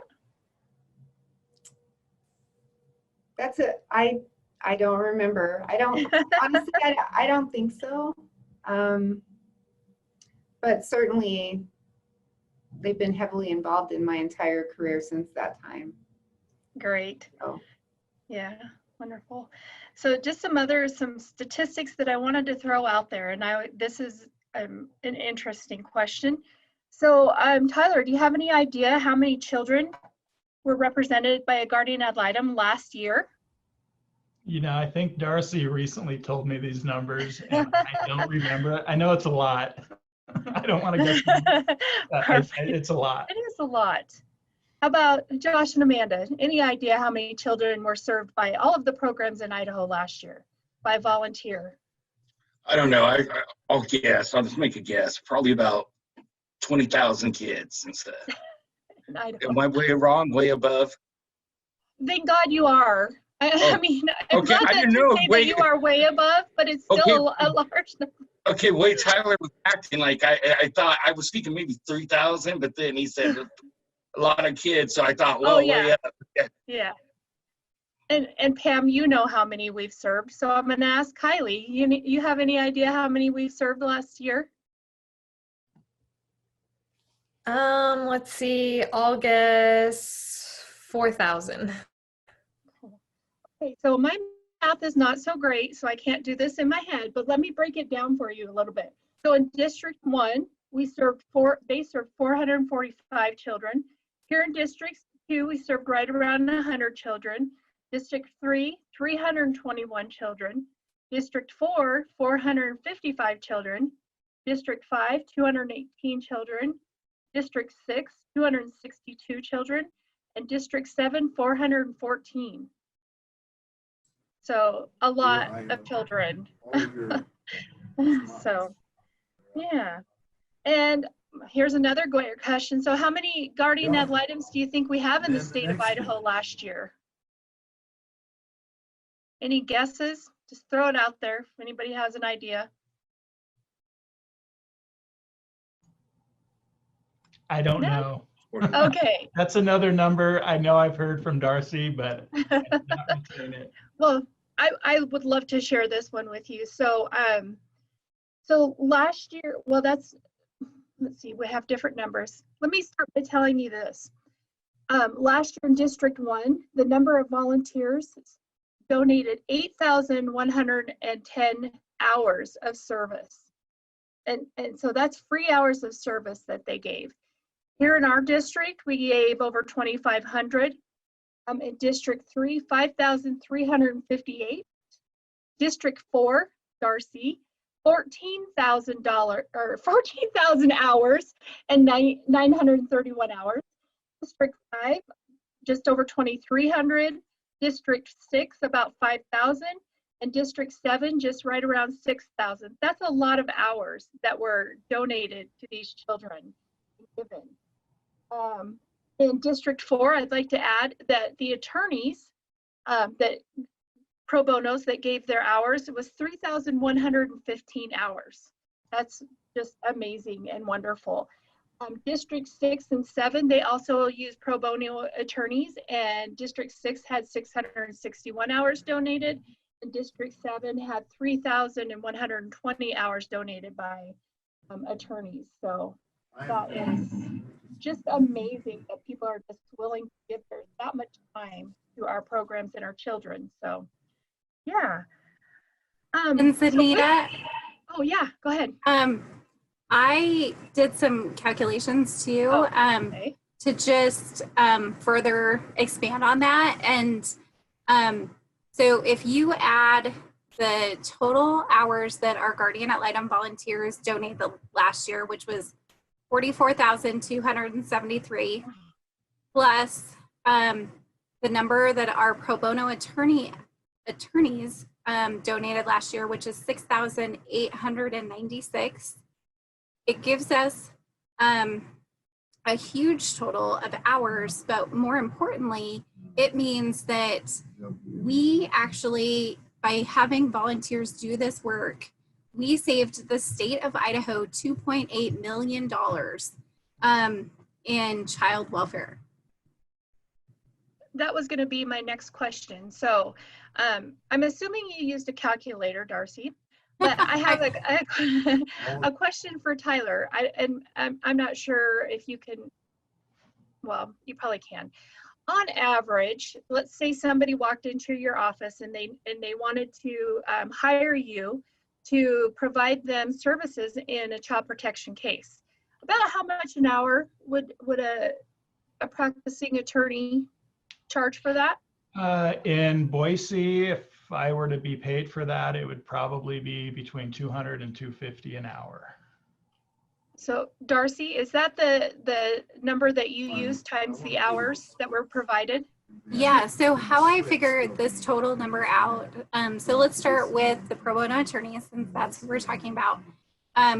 So yeah, we use a calculation that is given to us through the value of volunteer. It's the independent sector. And so they give us the price that our pro bono attorneys, for each hour that they spend, the cost in association with that is $250. So I times 250 by 6,896 and got a total of 1.7 million. And then I did something similar with the volunteer attorneys, or excuse me, the volunteer guardian ad litems. So just to go over that number again, they donated a total of 44,000 hours, and the independent sector says that professional volunteers or volunteers that have a lot of education, which is what our guardian ad litems fit into in Idaho, their cost per hour is $25.43. So I took the 44,000 times 25.43 and got 1.1 million. So that's how we got to this overall cost of 2.8 million. And Darcy, I would add to that that assumes that those hours reported are totally accurate. I would assume or expect that it's actually much higher hours, that people are underreporting their volunteer time. Yeah, so here's the funny thing about guardian ad litems. They love what they do so much, but they hate reporting the hours that they're doing. And so you're right, Tyler. Both of our attorneys and our guardian ad litems underreport. And so this is a low ball. I'll put it there. Like, this is the lowest estimate that I can get to. That's wonderful. And that's amazing. And I would just like to put it out there that I believe strongly, wholeheartedly in the CASA programs in the state of Idaho. And hopefully with this information that has been shared, everyone else will see that too. And we definitely have a cost-effective programs that work for the citizens of Idaho, especially the children. So I would like to thank each one of you profusely for your time in doing this and educating our community and our legislators and everyone involved in child protection and not those not involved on what CASA programs do, how they serve the families involved in child protection, and just how important they are for our communities. I would like to thank you, Tyler, so much from the bottom of my heart for being here and for all the time spent towards bettering our communities. And Kylie, oh my gosh, a foster parent. Yeah, there's not enough thanks for what you do, but thank you for loving our kids and taking care of them. And Pam, 20 years, wow. The number of families you must have reached and touched, and thank you for that. And Josh and Amanda, thank you for being such an excellent example of how far parents can come and the strides that you can make. And I would, if I can add just one more tad bit of information there, I would love for Josh and Amanda to give us just a quick, if do we have enough time for this, that they can give a quick overall story of kind of where they started. They don't need to tell us what happened, but basically their kids came into care. And can you tell us what you've done since then? I think that's really important to why we're all here and where your kids are right now. I mean, not where they're physically at, but how they're doing. So it's been about 3 years. Josh and I have been sober. We've went through treatment. We got the kids back in a year. Right now where they're at is our oldest daughter and our youngest daughter are doing homeschool online. Our youngest child is not in school yet, and we have one in Whitman. They're excelling. They're straight A students. We got our second oldest daughter, she's in choir. I'm going to college. I'm finishing my second year of college. I'm going to go into psychology. Josh he's been diagnosed with Parkinson's, but he's a stay-at-home dad. He is basically the teacher for the kids, and we work together. Him and our oldest are little walking buddies, exercising. Josh and I actually have had the best relationship we've ever had. We are able to talk to each other, and we can reach out for help. We know that's what we need. When instead of letting the problems grow, you got to nip them in the bud. And we are so grateful for people like Kylie, the foster parents. Foster parents are so needed, and we're so grateful for a chance to meet all of you and to share our story. And people like Pam at Department of Health and Welfare that are overworked and don't get appreciated as much as they should be getting, and then Darcy and all you guys and stuff. We're very thankful for all of you guys and stuff. I understand you guys are, when I first tried to reach out to you to get in touch with you, you guys were busy. And I understand you were doing some work within a peer group that you also volunteer your time in. Can you talk a little bit about that? You know what I'm talking about? Yeah, you were helping out with Shelby. Let's cut out a name. We're helping out with Shelby, our a fellow person going through rehab and everything like that. Oh yeah. We'll cut that name out. That we went to group with that still reach out to us, and I just try to give them the best advice and do what people like you have done for us. Point out our strengths, find them, be positive, help us get through life, and know that times are tough, but you don't have to use or get mad or give up. We wouldn't be the people we are today if we didn't have gone through what we've went through. And we wouldn't have got to meet people like you and Zara, and we had the best social worker ever for our case. He was awesome. We do things like that. Before COVID, Josh and I were volunteering in our daughter's class. Yeah, he was doing boxing.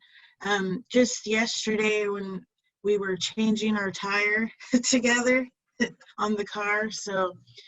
And it's just the little things that we appreciate, like watching our kids grow up in our home, and them not wanting us to move because, that's the home that we all were reunited in. And it's just awesome to be able to have a healthy life with our kids and get to share our story. And thank you so much for sharing your story. We so appreciate it. So with that, would anyone else like to share some parting words and some words of wisdom? Tyler?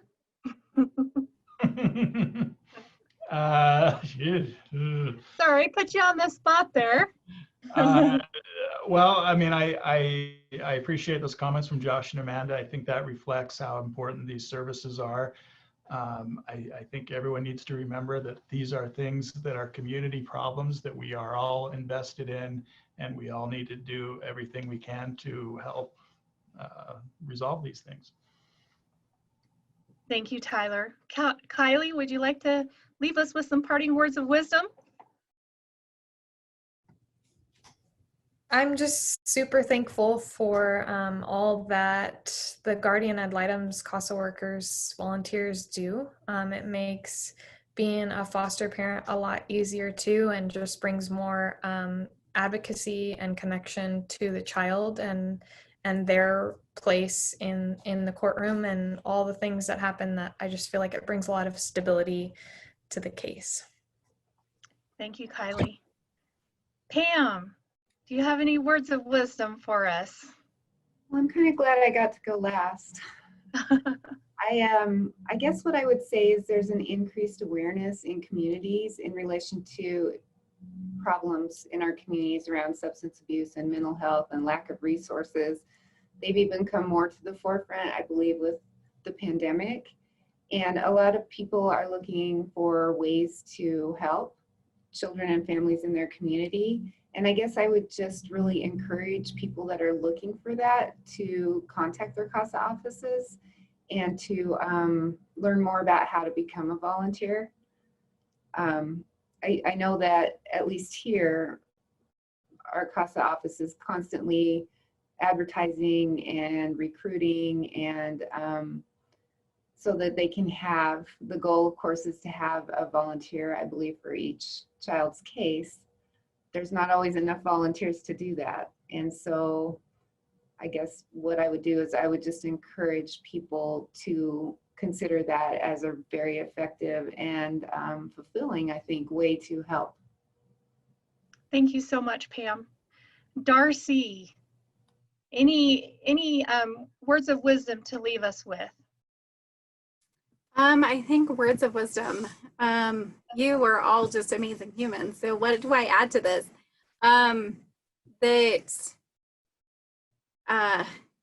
It only takes a minute to change a child's story. And so just always presenting yourself with humility, grace, compassion, I think is really important. And of course, if somebody wants to share their time and treasure with a Guardian Ad Litem program or CASA program in Idaho, we would love to have you support us.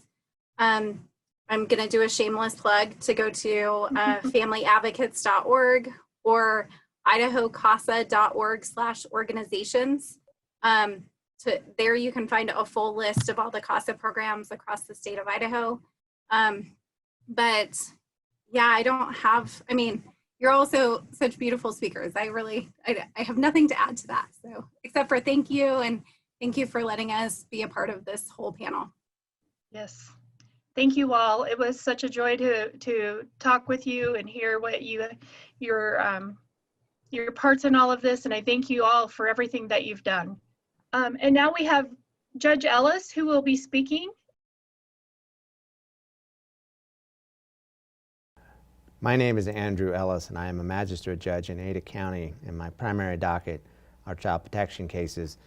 I've been asked to do a presentation here today on behalf of the Idaho State Bar Child Protective Section, as well as my good friends at the CASA program, to discuss the critical role of the Guardian Ad Litems in Child Protective Act cases, discuss the importance of having those Guardian Ad Litems represented by volunteer attorneys or other attorneys employed by the county for that purpose, and finally to discuss with you the recent emergence of the Idaho State Bar Child Protection Section, which was created to support attorneys and professionals in the child protective system.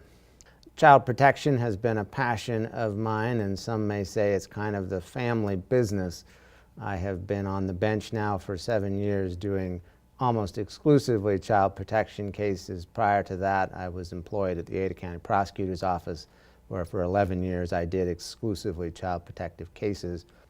My wife is an attorney and a master's level social worker who has worked both in the legal field, legal side of child protective cases representing parents, but also employed by the Department of Health and Welfare in their Children and Family Services Division. My wife and I were foster parents way back in 2007 to two young ladies for a period of about 8 to 9 months who were reunified with their parents. And not through the child welfare system, but my wife and I created our family through private adoption of some amazing and wonderful kids through the Idaho Youth Ranch. So the first area that I wanted to discuss was the critical role of the guardian ad litem in child protection cases.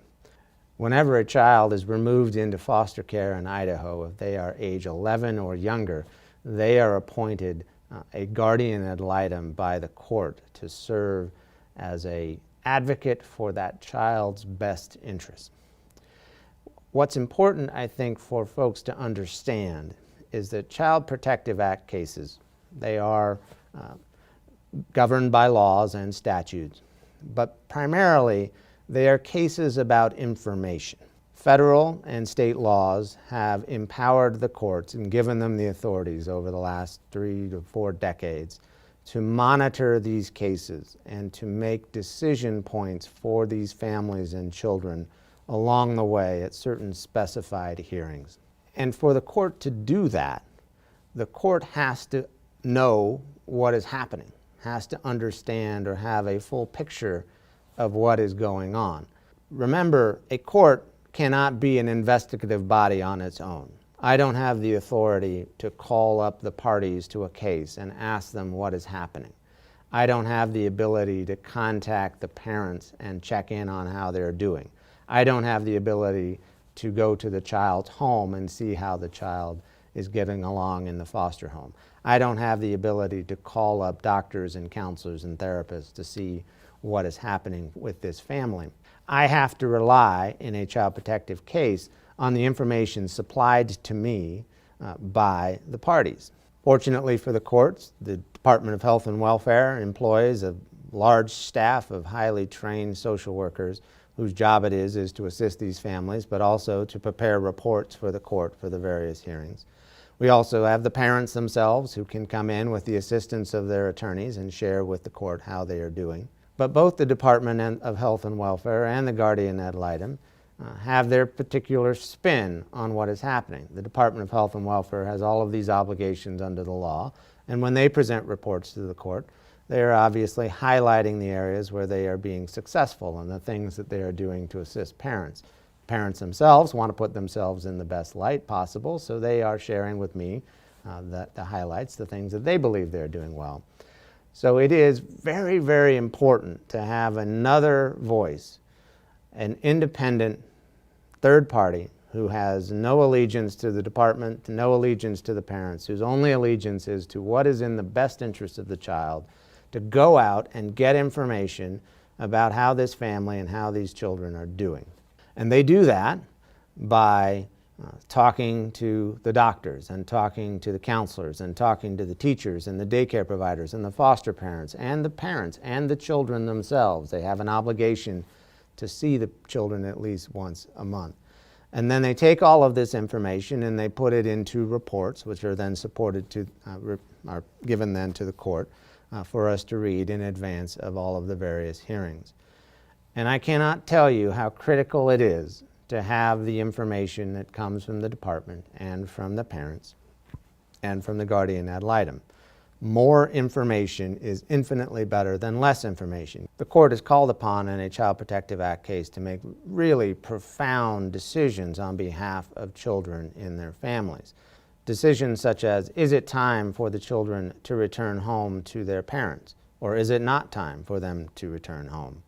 And perhaps the most devastating and profound decision of all is that after a period of 12 months or 15 months of working with a family, is it no longer necessary to work reunification, and do we need to move this case toward termination of parental rights and subsequent adoption, ending the relationship between parent and child?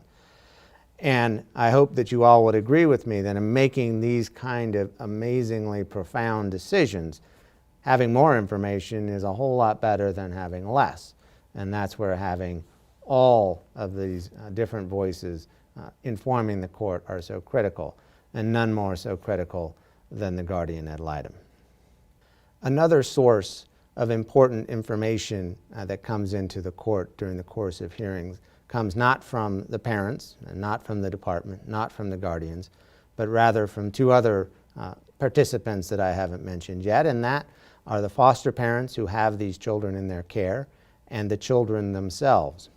There is an Idaho juvenile rule, Rule 40 to be precise, that states that all foster parents and all children over the age of 8 have a right to be notified of every hearing that occurs in a Child Protective Act case and have right to be heard at that hearing. So foster parents and children over the 8 are getting notices to say there's an upcoming hearing in your case, and they do have a right then to have their voices heard. Doesn't necessarily mean that the foster parents and the children have a right to appear at every hearing and to sit through the entirety of those hearings, but they do have a right to be present initially or to have some way of getting the court made aware of the foster parent's information and the child's wishes. And this is another area that it is critical to have a guardian ad litem and a guardian ad litem attorney to assist the children. It can be rather confusing to know what's going to happen, and guardians play an important role along with the Department of Health and Welfare in explaining to the children what's going to happen in the hearing, what the child can expect, what the child can say or not say, what the child can do or not do. And that goes a long way to alleviating the child's concerns and anxiety about appearing in court if that's what's happening. Guardian ad litems are volunteers drawn from our community who have a desire to help children who are in dire circumstances. They are not attorneys. This is a legal process. We have a series of hearings in which laws are applied and rules for these hearings apply. We don't expect a volunteer guardian ad litem to understand the intricacies, the ins and outs of a legal process, and therefore it is critical and it is required under the law that each guardian ad litem have an attorney to represent them, to help them navigate the process. But it is critical that we have an attorney so that the guardian ad litem's voice is fully heard. No good to have a guardian ad litem who's learned all of this information if they can't figure out the court process to make sure that all of that information gets to the court. Depending on the judicial district, it depends on how we appoint an attorney to represent guardian ad litems. In the 4th, 6th, and 7th district, the system relies upon volunteer guardian ad litem attorneys, meaning attorneys from the community who similarly, as to guardian ad litems, have a desire to help out children in dire circumstances, and they volunteer their time by serving as pro bono attorneys. And in 2019, the court systems of Idaho were fortunate enough to have 200 volunteer attorneys from around the state serve in this capacity. And these come from all walks of the legal field. We have attorneys from a broad and diverse practice of law coming to serve as pro bono attorneys. In the remaining districts that I did not mention, the county commissioners have seen fit to use their budget resources to hire a private attorney to serve as the guardian ad litem's attorney. A common concern among attorneys who are interested in volunteering to serve as pro bono attorneys for guardian ad litems is how do they get trained? How do they learn how to do this area of law? Partially in response to that, and also in response to there being an active number of prosecutors and public defenders and other private attorneys who work in this area of law, there was a movement to create several years ago a new section of the Idaho State Bar, a child protection section. And in September of 2018, the papers were filed to create a new section. For a new section to be recognized by the Idaho State Bar, it has to have 50 members who have signed up and paid their dues. And often, for a new section to get launched, it may take a year or two for that section to reach that 50-member milestone. And the Idaho State Bar Child Protection Section met that milestone within 2 months. The section is also open to non-attorneys who work in the field or have an interest in the field, such as guardian ad litems, members and directors of CASA programs, and law students. The Child Protection Section meets 10 times a year and provides ongoing, continuing legal education credits to its members. The section is governed by a governing council of 8 attorneys and judges who are responsible for identifying the legal trends and the areas in need of further legal education and recruiting knowledgeable presenters to do these CLEs so that the members can stay current on the ever-evolving and changing law in this area. I like to say that child protection isn't necessarily rocket science. It's a very small and narrow little niche of law, but that is constantly changing and evolving, largely due to the number of federal laws that are passed periodically by the folks out in Washington, D.C., and the corresponding laws that are then passed here in Idaho. And so it is an area that is evolving, and there are nuances, and that it is important for those who are working in the field to stay current so that they can do their best to represent their clients and to make sure that we are working together to get children home to their parents or to another permanent solution as quickly as possible. So I want to conclude today's discussion with all of you by making really three pitches.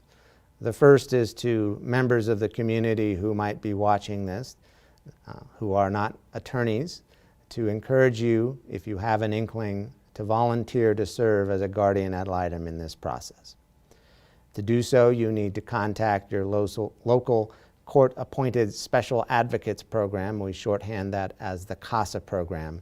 And all of them will have an intake person, a volunteer coordinator who will be delighted to hear from you and will get you started on your path toward the required 30 hours of education, the necessary background checks, and then get you started in this process of helping children out through the Child Protective Act process.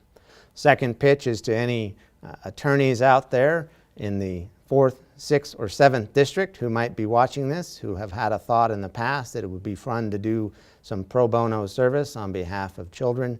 Again, I can't think of a better way to do that than volunteering to assist guardian ad litems and representing them in these cases. Again, if you have an interest in that, you should contact your local CASA program. They will be delighted and eager to hear from you, and they will quickly connect you to whatever needs to happen for you to start that process. And finally, the pitch as a board member and proud participant in the Idaho State Bar Child Protection System, I'd urge any attorneys working in the child protective system or any professionals working in the system, such as CASA staff, guardian ad litems, law students who have an interest in joining this section and being able to participate in the education that is presented by that. Benefit of that section really are the members themselves and the expertise that they collectively bring. It's an opportunity for folks to connect to each other, to share what does and doesn't work, to stay current on what the law is, but mostly to provide a support in this niche area of the law. I want to thank all of you for watching this presentation, and most of all, I want to thank you for your interest and desire and commitment to doing what is necessary in this state to keep children safe. Thank you.